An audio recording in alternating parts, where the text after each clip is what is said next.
Hi hello welcome to PSC tricks with Ammu. അപ്പോൾ ഇന്ന് നമ്മളൊരു SCRT ചാപ്റ്ററാണ് കേട്ടോ നോക്കാൻ പോകുന്നത്. 10th ചാപ്റ്റർ 7 ആയിട്ടുള്ള കേരളം ആധുനികതയിലേക്ക് എന്ന് പറഞ്ഞിട്ടുള്ള ചാപ്റ്ററാണ്. നമ്മൾ കേരള ഹിസ്റ്ററി പഠിക്കാൻ തുടങ്ങുന്ന സമയത്ത് നിർബന്ധമായിട്ടും പഠിച്ചിരിക്കേണ്ട ഒരു ചാപ്റ്ററാണ് കേട്ടോ ഇത്. അത്യാവശ്യം എല്ലാ കാര്യങ്ങളും ഇതിൽ ഉൾപ്പെട്ടിട്ടുണ്ട്. അപ്പോൾ ഞാനിന്ന് ഈ ചാപ്റ്ററാണ് എടുത്തിരിക്കുന്നത്. നമുക്ക് നേരെ ക്ലാസ്സിലേക്ക് പോയാലോ. ആദ്യം ഇവിടെ മേലെ ഒരു ചെറിയൊരു കുറിപ്പ് കൊടുത്തിട്ടുണ്ട് കേട്ടോ. അത് വാസ്കോഡ ഗാമയ്ക്കൊപ്പം കേരളത്തിലെത്തിയ പോർച്ചുഗീസ് നാവികൻ അൽവാരോ വെൻഹോവിൻ്റെ ഡയറി കുറിപ്പുകളാണ് കേട്ടോ കൊടുത്തിട്ടുള്ളത്. 15ാം നൂറ്റാണ്ടിൻ്റെ അവസാന കാലത്താണ് യൂറോപ്യർ വ്യാപാരത്തിനായി കേരള തീരത്ത് എത്തുന്നത്. കേരളത്തിലേക്കുള്ള യൂറോപ്യരുടെ വരവിനെക്കുറിച്ച് മുൻ ക്ലാസ്സുകളിൽ ചർച്ച ചെയ്തിട്ടുണ്ടല്ലോ. അവർക്ക് മുൻപ് കേരളവുമായി വ്യാപാരത്തിൽ ഏർപ്പെട്ടിരുന്നവരിൽ പ്രധാനികൾ അറബികളും ചൈനക്കാരുമായിരുന്നു. അവരുടെ വ്യാപാര കുത്തക അവസാനിപ്പിക്കുക എന്നതായിരുന്നു പോർച്ചുഗീസുകാരുടെ ലക്ഷ്യമെന്ന് പറയുന്നത്. കോഴിക്കോട്ടെ ഭരണാധികാരിയായിരുന്ന സാമൂതിരിയോട് അറബി കച്ചവടക്കാരെ പുറത്താക്കണമെന്ന് പോർച്ചുഗീസുകാർ ആവശ്യപ്പെട്ടു. എന്നാൽ ഈ ആവശ്യം അംഗീകരിക്കാൻ സാമൂതിരി തയ്യാറാകാതിരുന്നത് പോർച്ചുഗീസുകാരെന്ത് ചെയ്തു? ദേഷ്യപ്പെടുത്തി. കോഴിക്കോടിൻ്റെ ശത്രുരാജ്യമായ കൊച്ചിയിൽ താവളമുറപ്പിച്ച് കേരളത്തിൽ ആധിപത്യം നേടാൻ അവർ ശ്രമിച്ചു. കുഞ്ഞാലിമരക്കാരുടെ നേതൃത്വത്തിലുള്ള സാമൂതിരിയുടെ നാവികപ്പട പോർച്ചുഗീസുകാർക്കെതിരെ അറബിക്കടലിൽ ശക്തമായ ചെറുത്തുനിൽപ്പുകൾ നടത്തിയെങ്കിലും വിജയിക്കാനായില്ല.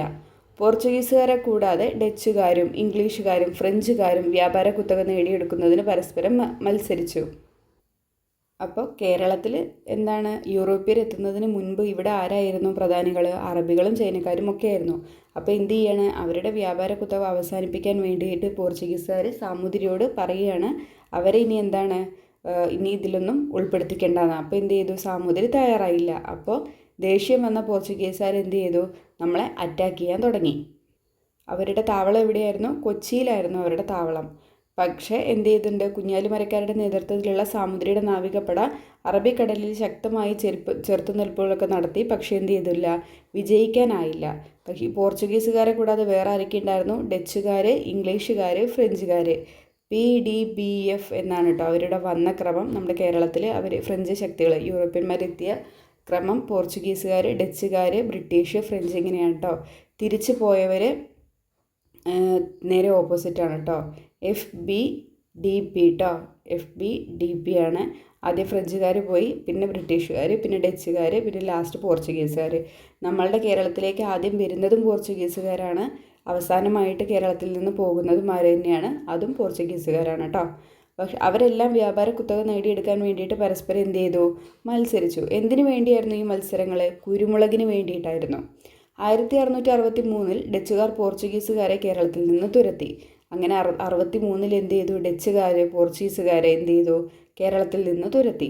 എന്നാൽ ബ്രിട്ടീഷുകാരുടെ സഹായത്തോടെ തിരുവിതാംകൂറിലെ ഭരണാധികാരിയായ മാർത്താണ്ഡവർമ്മയെ 1741 കുളച്ചൽ യുദ്ധത്തിൽ ഡച്ചുകാരെ പരാജയപ്പെടുത്തിയതോടെ അവർക്ക് കേരളം വിട്ടുപോകേണ്ടി വന്നു. അപ്പോൾ എന്ത് ചെയ്തു?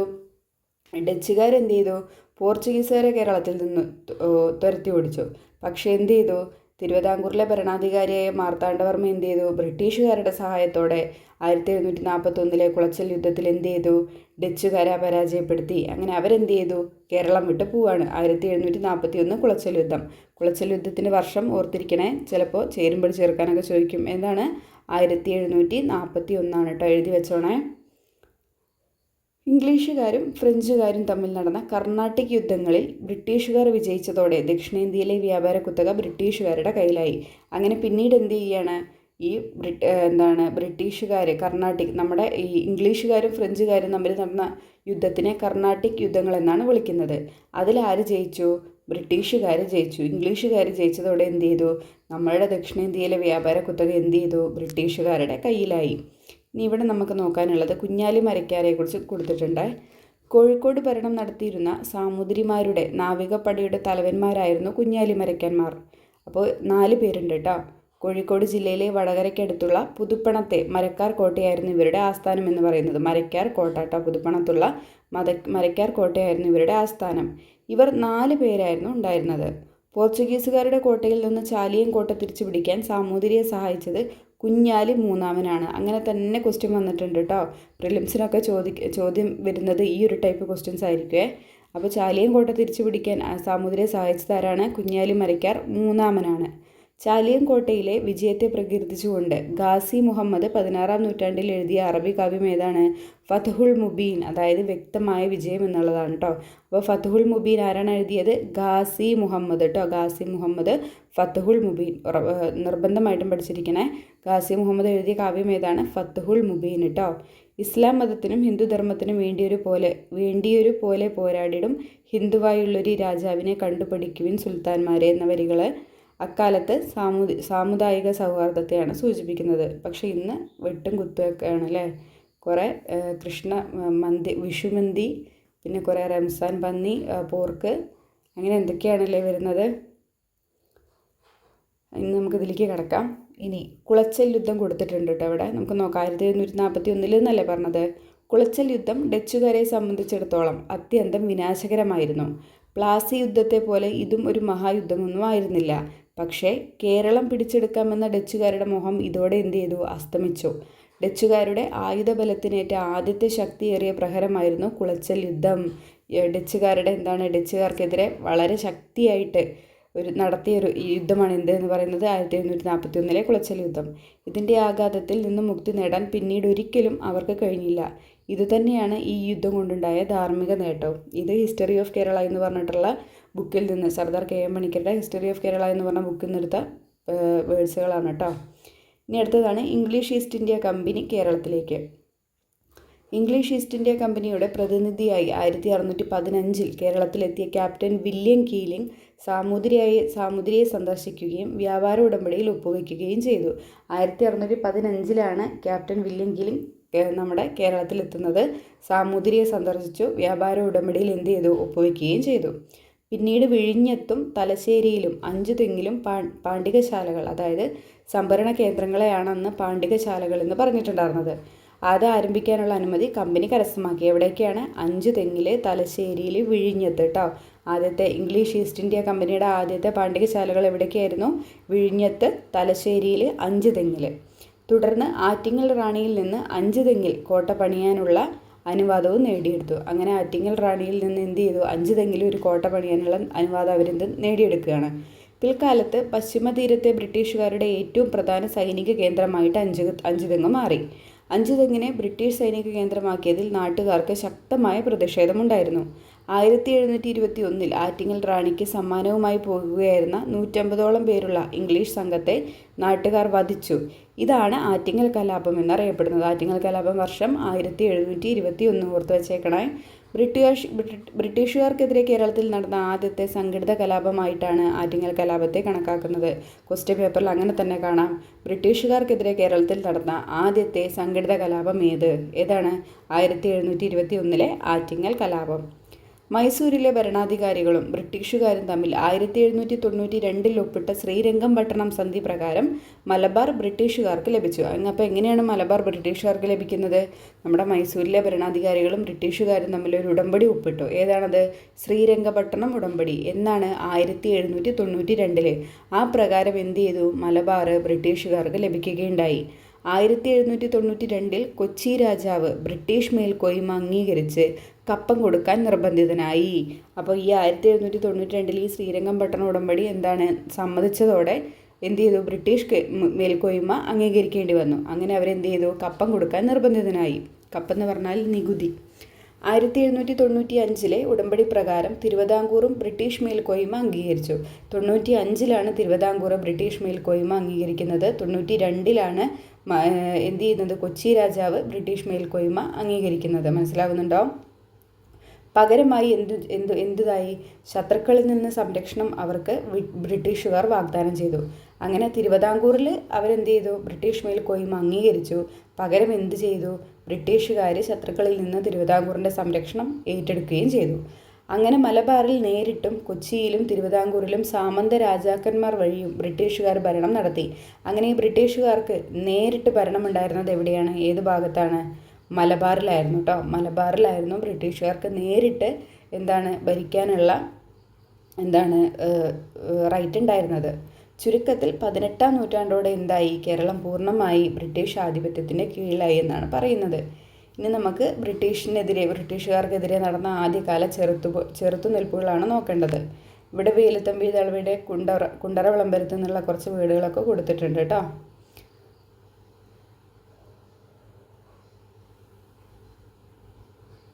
നമുക്ക് പഴശ്ശി കലാപങ്ങളിലേക്ക് തന്നെ തുടങ്ങാം കേട്ടോ. ബ്രിട്ടീഷ് ആധിപത്യത്തിനെതിരെ മലബാറിൽ നടന്ന ശക്തമായ ചെറുത്തുനിൽപ്പിന് നേതൃത്വം നൽകിയത് ആരായിരുന്നു? മലബാറിലെ കോട്ടയം രാജകുടുംബത്തിലെ കേരളവർമ്മ പഴശ്ശിരാജയാണ്. മൈസൂരിലെ ഭരണാധികാരികൾക്കെതിരെ ബ്രിട്ടീഷുകാരെ സഹായിച്ചതിന് പകരമായി കോട്ടയം പ്രദേശത്തെ നികുതി പിരിക്കാനുള്ള അധികാരം ബ്രിട്ടീഷുകാർ പഴശ്ശിരാജയ്ക്ക് വാഗ്ദാനം ചെയ്തിരുന്നു. എന്നാൽ വിജയിച്ച ശേഷം വാഗ്ദാനം നിറവേറ്റാൻ ബ്രിട്ടീഷുകാർ തയ്യാറായില്ല. മാത്രവുമല്ല, വയനാടിന് മേൽ ബ്രിട്ടീഷുകാർ അവകാശവാദം ഉന്നയിക്കുകയും ചെയ്തു. ഈ നീതികേടിനെതിരായിട്ടാണ് പഴശ്ശിരാജ ജനങ്ങളെ സംഘടിപ്പിച്ച് ബ്രിട്ടീഷുകാർക്കെതിരെ പോരാടിയത്. മനസ്സിലാവുന്നുണ്ടോ? ബ്രിട്ടീഷുകാർക്ക് മൈസൂർ ഭരണാധികാരികൾക്കെതിരെ പോരാടാൻ വേണ്ടിയിട്ട് എന്ത് ചെയ്തു? പഴശ്ശിരാജ സഹായിച്ചു. അതിന് പകരമായിട്ട് എന്ത് ചെയ്തു? കോട്ടയം പ്രദേശത്തെ നികുതി പിരിക്കാനുള്ള അധികാരം പഴശ്ശിരാജയ്ക്ക് വാഗ്ദാനം ചെയ്തു. പക്ഷേ അവർ വിജയിച്ച ശേഷം എന്ത് ചെയ്തു? ആ വാഗ്ദാനം പാടെയങ്ങ് മറന്നു. അതുമാത്രമല്ല, അവർ വേറെന്ത് ചെയ്തു? വയനാടിന് മേൽ അവർക്ക് അവകാശം വേണമെന്ന് പറയുകയും ചെയ്തു. ഇതെന്ത് പഴശ്ശിരാജയ്ക്ക് പറ്റിയില്ല. അങ്ങനെ പഴശ്ശിരാജ എന്ത് ചെയ്തു? ആളുകളെയൊക്കെ കൂട്ടിയിട്ട് എന്ത് ചെയ്തു? ഒരു കലാപം പുറപ്പെടുവിച്ചു. അവർക്കെതിരെ പോരാടി. ഇനി നമുക്ക് അതിൽ കുറച്ച് ആൾക്കാരെ പഠിക്കാനുണ്ട്. ചെമ്പൻ പോക്കർ, കൈതേരി അമ്പുനായർ, എടച്ചേന കുങ്കൻ നായർ, അത്രയും വയനാട്ടിലെ കുറിച്യ നേതാവായ തലക്കൽ ചന്തു എന്നിവരുടെ സഹായത്തോടെയാണ് പഴശ്ശി ശക്തമായ ഒളിപ്പോര് നടത്തിയത്. ആ പേരുകൾ പഠിച്ചിരിക്കണേ. ചെമ്പൻ പോക്കർ, കൈതേരി അമ്പുനായർ, എടച്ചേന കുങ്കൻ നായർ, പിന്നെ വയനാട്ടിലെ കുറിച്യ നേതാവായ തലക്കൽ ചന്തു കേട്ടോ. ഇവരുടെ സഹായത്തോടെയാണ് പഴശ്ശിരാജ എന്ത് ചെയ്തത്? ശക്തമായിട്ടുള്ള ഒളിപ്പോരുകളൊക്കെ നടത്തിയിട്ടുണ്ടായിരുന്നത്. പോരാട്ടത്തിൻ്റെ ഇടയിൽ 1805 നവംബർ 30 പഴശ്ശിരാജ മരണപ്പെടുകയാണ് ചെയ്തത്. സ്വയം ആത്മഹത്യ ചെയ്യുകയാണ് ചെയ്തത്. ഞാൻ 10ാം ക്ലാസ്സിലോ അല്ല ഞാൻ 10ൽ പഠിക്കുമ്പോഴല്ല 9ലോ 8ലോ പഠിക്കുമ്പോഴോ മറ്റെയാണ് ഞാൻ ഈ സിനിമ ആദ്യമായിട്ട് കാണുന്നത്. പഴശ്ശിരാജ എന്ന് പറഞ്ഞിട്ടുള്ള സിനിമ ആദ്യമായിട്ട് കാണുന്നത്. ഞങ്ങൾ സ്കൂളിൽ നിന്ന് കൊണ്ടുപോയതാണ്. അങ്ങനെ കണ്ടതാണ് ഞങ്ങൾ. നല്ല സിനിമയായിരുന്നു. അത് കണ്ടിട്ടില്ലാത്തവർ കാണണം കേട്ടോ. ഏകദേശം നമുക്ക് ഈ PSC പഠിക്കാൻ വേണ്ടിയിട്ട് കാണണമെന്നല്ല, നമുക്ക് ആ ഒരു ചരിത്രത്തിൻ്റെ ഒരു ഇത് മനസ്സിലാവും. നല്ല സിനിമയെ കണ്ടിരിക്കാൻ പറ്റിയ നല്ല സിനിമയാണ്. അപ്പോൾ ആ പേരുകൾ പഠിച്ചിരിക്കണേ. ചെമ്പൻ പോക്കർ, കൈതേരി അമ്പുനായർ, എടച്ചേന കുങ്കൻ നായർ, വയനാട്ടിലെ കുറിച്യ നേതാവായ തലക്കൽ ചന്തു. അങ്ങനെ എന്ത് ചെയ്തു? പോരാട്ടത്തിനിടയിൽ 1805 നവംബർ 30 പഴശ്ശിരാജ മരണമടയുന്നത് കേട്ടോ. ഡേറ്റ് ഓർത്തിരിക്കണേ, 1805 നവംബർ 30. ഇനി പഴശ്ശിയെക്കുറിച്ച് ബേബർ കുറച്ച് വാക്കുകൾ പറയുന്നുണ്ട്. ഒരു പ്രക്ഷോഭകാരിയാണെങ്കിലും അദ്ദേഹം ഈ രാജ്യത്തെ സ്വാഭാവിക നേതാക്കളിൽ ഒരുവനും അക്കാരണത്താൽ പരാജിതനായ വെറുമൊരു ശത്രു എന്നതിനുപരി പരിഗണിക്കപ്പെടേണ്ടവനുമാകുന്നു.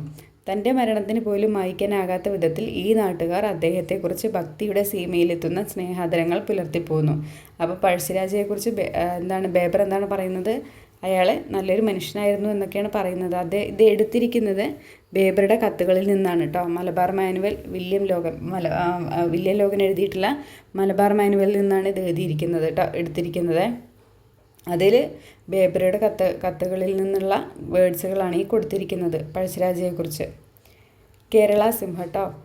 കേരള സിംഹം എന്ന പേരിൽ അറിയപ്പെട്ട പഴശ്ശിരാജയെ ബ്രിട്ടീഷ് രേഖകളിൽ പൈച്ചി രാജയെന്നും കെട്ടിയോട്ട് രാജയെന്നുമാണ് വിശേഷിക്കപ്പെടുന്നത്. അതും ക്വസ്റ്റ്യൻ വരുന്നതാണ്. പൈച്ചി രാജയെന്നും കെട്ടിയോട്ട് രാജ എന്നും വിശേഷിപ്പിക്കപ്പെടുന്നത് ആരെയാണ്? പഴശ്ശിരാജയാണ് കേട്ടോ. പഴശ്ശിരാജാവിൻ്റെ ജീവിതം ഇതിവൃത്തമാക്കി സർദാർ KM പണിക്കർ കേരള സിംഹം എന്ന പേരിൽ ഒരു ചരിത്ര നോവൽ എഴുതിയിട്ടുണ്ട്. ചോദ്യം വരാറുണ്ട്. കേരള സിംഹം എന്ന ചരിത്ര നോവൽ എഴുതിയത് ആരാണ്? സർദാർ KM പണിക്കർ. അങ്ങനെ തന്നെയാട്ടോ വരാറ്. ബ്രിട്ടീഷുകാർക്ക് പിടികൊടുക്കാതെ തൻ്റെ വജ്രമോതിരം വിഴുങ്ങി പഴശ്ശിരാജാവ് ആത്മഹത്യ ചെയ്തതാണ് നോവലിലെ പരാമർശം. സിനിമയിലും അങ്ങനെ തന്നെയാണ് കാണിക്കുന്നത് കേട്ടോ ക്ലൈമാക്സ്. വേലുത്തമ്പിയും പാലിയത്തച്ഛനും. തിരുവിതാംകൂറിൻ്റെയും കൊച്ചിയുടെയും ആഭ്യന്തര കാര്യങ്ങളിൽ ബ്രിട്ടീഷുകാർ അനിയന്ത്രിതമായി ഇടപെട്ടതിനെതിരെയാണ് ദിവാൻമാരായിട്ടുള്ള വേലുത്തമ്പിയും പാലിയത്തച്ഛനും പ്രതിഷേധിച്ചത്. 1809 ജനുവരി 11 പുറത്തിറക്കിയ കുണ്ടറ വിളംബരത്തിലൂടെ വേലുത്തമ്പി ബ്രിട്ടീഷുകാർക്കെതിരെ ആയുധമെടുത്ത് പോരാടാൻ ജനങ്ങളോട് ആഹ്വാനം ചെയ്തു. കുണ്ടറ വിളംബരം ഡേറ്റ് ഇമ്പോർട്ടൻ്റ് ആണ്. 1809 ജാനുവരി 11 കേട്ടോ. 1809 ജനുവരി 11 9 1809 ജാനുവരി 11 കേട്ടോ. കുണ്ടറ വിളംബരം ഡേറ്റ് മറന്നു പോകല്ലേ. തിരുവിതാംകൂറിൻ്റെയും കൊച്ചിയുടെയും സംയുക്ത സൈന്യം ബ്രിട്ടീഷ് റെസിഡന്റ് മെക്കാളയുടെ ഔദ്യോഗിക വസതി ആക്രമിച്ചു. പക്ഷേ ബ്രിട്ടീഷ് സൈന്യത്തിന് മുൻപിൽ പിടിച്ചു നിൽക്കാൻ ഇവർക്കായില്ല. പിടിക്കപ്പെടുമെന്ന് ഉറപ്പായപ്പോൾ വേലുത്തമ്പി ദളവ മണ്ണടിയിലെ ക്ഷേത്രത്തിൽ വെച്ച് ആത്മഹത്യ ചെയ്യുകയാണ് ചെയ്തത്. അരിശം തീരാത്ത ബ്രിട്ടീഷുകാർ വേലുത്തമ്പി ദളവയുടെ മൃതശരീരം തിരുവനന്തപുരത്തെ കണ്ണമൂലയിലാണ് കെട്ടിത്തൂക്കിയത്. പാലിയത്തച്ഛനെ മദ്രാസിലേക്ക് നാടുകടത്തുകയും ചെയ്തു. പഴശ്ശിരാജ, വേലുത്തമ്പി, പാലിയത്തച്ഛൻ എന്നിവരുടെ പരാജയത്തോടെ ബ്രിട്ടീഷുകാരോടുള്ള നാടുവാഴികളുടെ എതിർപ്പ് അവസാനിച്ചു. എന്നാൽ ജനകീയ ചെറുത്തുനിൽപ്പുകൾ തുടർന്നുകൊണ്ടേയിരുന്നു. വയനാട്ടിലെ കുറിച്യരും മലബാറിലെ മാപ്പിള കർഷകരും ബ്രിട്ടീഷുകാർക്കെതിരെ നടത്തിയ ചെറുത്തുനിൽപ്പുകൾ നിങ്ങൾ മുൻ അധ്യായത്തിൽ ചർച്ച ചെയ്തല്ലോ. നമ്മുടെ മലബാർ കലാപവും കുറിച്യർ കലാപവും ഒക്കെയാണ് പറയുന്നത്. അങ്ങനെ ബ്രിട്ടീഷുകാർ എന്ത് ചെയ്യാണ്, തിരുവിതാംകൂറിൻ്റെയും കൊച്ചിൻ്റെയൊക്കെ ആഭ്യന്തര കാര്യങ്ങളിൽ വെറുതെ ഇടപെടുകയാണ്. ഒരു നിയന്ത്രണവും ഇല്ലാതെ ഇടപെടുകയാണ്. അങ്ങനെ അത് എന്ത് ചെയ്തു, കൊച്ചിയിലെ ദിവാനായിട്ടുള്ള പാലിയത്തച്ഛനും തിരുവിതാംകൂറിൻ്റെ ദിവാനായിട്ടുള്ള വേലുത്തമ്പിക്കും ഒട്ടും ഇഷ്ടമായില്ല. അങ്ങനെ 1809 ജനുവരി 11 കുണ്ടറ വിളംബരത്തിലൂടെ എന്ത് ചെയ്തു, വേലുത്തമ്പി ദളവ അവരോട് പോരാടാൻ വേണ്ടിയിട്ട് ഇറങ്ങുകയാണ്. പക്ഷേ പിടിച്ചു നിൽക്കാൻ കഴിയാതെ എന്ത് ചെയ്തു, വേലുത്തമ്പി ദളവ ആത്മഹത്യ ചെയ്യുകയും ചെയ്തു. പാലിയത്തച്ഛനെ ഇങ്ങോട്ട് ചെയ്തു, മദ്രാസിലേക്ക് നാട് കടത്തുകയും ചെയ്തു. കേരളം ലോക കമ്പോളത്തിൻ്റെ ഭാഗമാകുന്നു. ഭരണനിയന്ത്രണം ഏറ്റെടുത്തതോടെ ബ്രിട്ടീഷുകാർ ഇവിടുത്തെ ഉൽപ്പന്നങ്ങൾ ചുരുങ്ങിയ വിലയ്ക്ക് കൈക്കലാക്കുകയും അവരുടെ നാട്ടിലുണ്ടായ വ്യാവസായിക ഉൽപ്പന്നങ്ങൾ ഉയർന്ന വിലയ്ക്ക് ഇവിടെ വിറ്റഴിക്കുകയും ചെയ്തു. ഇതോടെ സ്വയം പര്യാപ്തമായിരുന്ന നമ്മുടെ ഗ്രാമീണ സമ്പദ് വ്യവസ്ഥ തകർന്നു. അങ്ങനെ ബ്രിട്ടീഷ് ഭരണത്തിന് കീഴിൽ വിദേശ വ്യാപാരം വൻതോതിൽ വർദ്ധിച്ചു. കേരളം ലോക കമ്പോളത്തിൻ്റെ ഭാഗമായിട്ട് മാറി. ഈ ബ്രിട്ടീഷുകാർ എന്ത് ചെയ്തു, ഇവിടുത്തെ ഉൽപ്പന്നങ്ങൾ ചെറിയ വിലയ്ക്ക്, വളരെ തുച്ഛമായിട്ടുള്ള വിലയ്ക്ക് വാങ്ങുകയും അവരുടെ നാട്ടിലുണ്ടായിരുന്ന തുണിത്തരങ്ങളൊക്കെ എന്ത് ചെയ്തു, ഇവിടെ ഭീകരമായിട്ടുള്ള തുകയ്ക്ക് ആളുകൾക്ക് വിൽക്കാനും തുടങ്ങി. അതെന്ത് ചെയ്തു, അതുവരെ നല്ല രീതിയിൽ സ്വയം പര്യാപ്തമായിരുന്ന നമ്മളുടെ സമ്പദ് വ്യവസ്ഥ എന്ത് ചെയ്തു, തകരാൻ തുടങ്ങി. അങ്ങനെ നമ്മൾ എന്ത് ചെയ്തു, ഈ വിദേശ വ്യാപാരം കൂടുതലായതോടുകൂടെ നമ്മൾ എന്ത് ചെയ്തു, ആ ഒരു ലോക കമ്പോളത്തിൻ്റെ ഭാഗമായിട്ട് മാറുകയും ചെയ്തു. ഇനി ഇവിടെ കയറ്റുമതി ഇറക്കുമതി പറഞ്ഞിട്ട് കൊടുത്തിട്ടുണ്ട്. കയറ്റുമതി എന്തൊക്കെയായിരുന്നു, നമ്മുടെ വിലപ്പെട്ട നാളികേരം, ശർക്കര, കശുവണ്ടി, കുരുമുളക്, അടയ്ക്ക, ഇരുമ്പയിര് തുടങ്ങിയവയ്ക്കായിരുന്നു കേട്ടോ. ഈ ഇറക്കുമതിയാണെങ്കിലോ തുണിത്തരങ്ങൾ, മണ്ണെണ്ണ, പുകയില, പഞ്ചസാര, ലോഹ ഉൽപ്പന്നങ്ങൾ എന്നിവയായിരുന്നു. കേരളത്തിലെ ആദ്യത്തെ റെയിൽവേ പാത നിർമ്മിച്ചത് ബ്രിട്ടീഷുകാരാണ്. ബേപ്പൂർ മുതൽ തിരൂർ വരെ നീണ്ടുകിടക്കുന്ന ഈ റെയിൽവേ പാത 1861 നിർമ്മിച്ചത്. അപ്പോൾ കേരളത്തിലെ ആദ്യത്തെ റെയിൽവേ പാത ആരാണ് നിർമ്മിച്ചത്, ബ്രിട്ടീഷുകാരാണ്. അതൊക്കെ നല്ല കാര്യമാണ് അല്ലേ. ബേപ്പൂർ മുതൽ തിരൂർ വരെയാണ് ഈ റെയിൽവേ പാത നിർമ്മിച്ചിട്ടുള്ളത്. ഇവിടെ മുതലാണ് ബേപ്പൂർ ടു തിരൂർ വരെ കേട്ടോ. ആദ്യത്തെ റെയിൽവേ പാത ബേപ്പൂർ മുതൽ തിരൂർ വരെയാണ്. വർഷം കൂടെ പഠിച്ചിരിക്കുക, 1861. അസംസ്കൃത വസ്തുക്കൾ കൊണ്ടുപോകുന്നതിനും വ്യവസായ ഉൽപ്പന്നങ്ങൾ വിദൂര ഗ്രാമങ്ങളിൽ പോലും എത്തിക്കുന്നതിനും റെയിൽവേയെ ബ്രിട്ടീഷുകാർ ഉപയോഗപ്പെടുത്തി. വ്യാപാരം സുഗമമാക്കാൻ മലബാറിലും കൊച്ചിയിലും തിരുവിതാംകൂറിലും നിലനിന്നിരുന്ന വ്യാപാര നിയമങ്ങൾ തങ്ങൾക്കനുകൂലമായി ബ്രിട്ടീഷുകാർ ഭേദഗതി ചെയ്തു. അപ്പോൾ ഈ വ്യാപാരം ഒന്നും കൂടെ റെഡിയാക്കാൻ വേണ്ടിയിട്ട് മലബാറിലും കൊച്ചിയിലും തിരുവിതാംകൂറിലും ഒക്കെ ഉണ്ടായിരുന്ന വ്യാപാര നിയമങ്ങളൊക്കെ എന്ത് ചെയ്തു, അവർക്ക് അനുകൂലമാക്കിയിട്ട് മാറ്റി. ഏകീകരിച്ച നാണയ വ്യവസ്ഥയും അളവ് തൂക്ക സമ്പ്രദായവും നടപ്പിലാക്കി. അങ്ങനെ നാണയ വ്യവസ്ഥ, അളവ് തൂക്ക സമ്പ്രദായം ഇതെല്ലാം കൊണ്ടുവന്നു. വ്യാപാരത്തിനായി ഗതാഗത സൗകര്യങ്ങൾ മെച്ചപ്പെടുത്താൻ റോഡുകളും പാലങ്ങളും റെയിൽവേ പാളങ്ങളും പണിതു. ചരക്കു ഗതാഗതം സുഗമമാക്കാൻ കൊച്ചി, കോഴിക്കോട്, ആലപ്പുഴ തുറമുഖങ്ങളും വികസിപ്പിച്ചു. ഇതെല്ലാം വളരെ നല്ല കാര്യങ്ങളാണ് അല്ലേ. നമുക്കിപ്പോൾ വളരെ ഉപകാരപ്പെട്ട കാര്യങ്ങളാണ്. അന്നുള്ളവർ ഒരുപാട് സഫർ ചെയ്തിട്ടുണ്ടായിരുന്നു അല്ലേ. പക്ഷേ ഇപ്പോൾ അത് നമുക്ക് വളരെ നല്ല രീതിയിൽ ഉപകാരപ്പെട്ടിട്ടുണ്ട്. ഭൂബന്ധങ്ങളിലുണ്ടായ മാറ്റങ്ങൾ. ബ്രിട്ടീഷ് ഭരണം ഭൂമിയുടെ മേൽ വിവിധ ജനവിഭാഗങ്ങൾക്കുണ്ടായിരുന്ന അവകാശങ്ങളിൽ വലിയ മാറ്റം വരുത്തി. പ്രാദേശിക നാടുവാഴികളെയും ജന്മിമാരെയും ഭൂ ഉടമകളാക്കി കണക്കാക്കുകയും അവർ ബ്രിട്ടീഷുകാർക്ക് കൊടുക്കേണ്ട നികുതി മുൻകൂട്ടി നിശ്ചയിക്കുകയും ചെയ്തു. ജന്മിമാരും നാടുവാഴികളും കുടിയന്മാരുടെ മേൽ നികുതി ഭാരം അടിച്ചേൽപ്പിക്കുകയും കൃഷിക്കാരെ കുടിയൊഴിപ്പിക്കുകയും ചെയ്തു. ഇതോടെ മലബാറിലെ കൃഷിക്കാരുടെ ജീവിതം എന്തായി, കൂടുതൽ പരിതാപകരമായി. അങ്ങനെ ഇവരെന്ത് ചെയ്തു, ഈ ബ്രിട്ടീഷ് ഭരണം ഈ ജനവിഭാഗങ്ങളുടെ മേലൊക്കെ വലിയൊരു മാറ്റം വരുത്തിയിട്ടുണ്ട്. എങ്ങനെയാണ്, ഈ നാടുവാഴികളെയും ജന്മിമാരെയും എന്ത് ചെയ്തു, അവിടുത്തെ ഭൂമിയുടെ ഉടമകളാക്കി മാറ്റി. അപ്പോൾ അവരെന്ത് ചെയ്തു, മുന്നേ കൂട്ടിയിട്ട് എന്ത് ചെയ്തു, ബ്രിട്ടീഷുകാർക്ക് ഇന്ന തുക നികുതിയായിട്ട് കൊടുക്കണമെന്ന് മുന്നേ കൂട്ടി തീരുമാനിക്കുകയും ചെയ്തു. അപ്പോൾ അത് കൊടുക്കാൻ വേണ്ടിയിട്ട് ഈ ജന്മിമാർ നാടുവഴികളും എന്ത് ചെയ്യുകയാണ്, കുടിയാന്മാരുടെ, അതായത് അവിടെ പണിക്ക് ആ പാടത്ത് പണിയെടുക്കുന്ന അല്ലെങ്കിൽ ആ ഭൂമിയിൽ പണിയെടുക്കുന്ന ആളുകളുടെ മേൽ എന്ത് ചെയ്യാണ്, കൂടുതൽ നികുതി ഭാരം അവർ ഇത്ര നികുതി, അവർ ഭൂമി വാടകയ്ക്ക് എടുത്തിട്ട് അവിടെ കൃഷി ചെയ്യാണ്. അപ്പോൾ അവിടുന്ന് കിട്ടുന്നത് ഇപ്പോൾ മോശമായാലും നല്ലതായാലും അവരെന്ത് ചെയ്യണം, പറഞ്ഞ നികുതി കൂടുതൽ നികുതിയാണ്, അത്രയും നികുതി കൊടുത്തിരിക്കണം. അങ്ങനെ അവർക്ക് എന്തായി, കൃഷിക്കാരെ അങ്ങനെ കൊടുക്കാൻ കഴിയാത്ത കൃഷിക്കാരെ കുടിയൊഴിപ്പിക്കുകയും ചെയ്തു.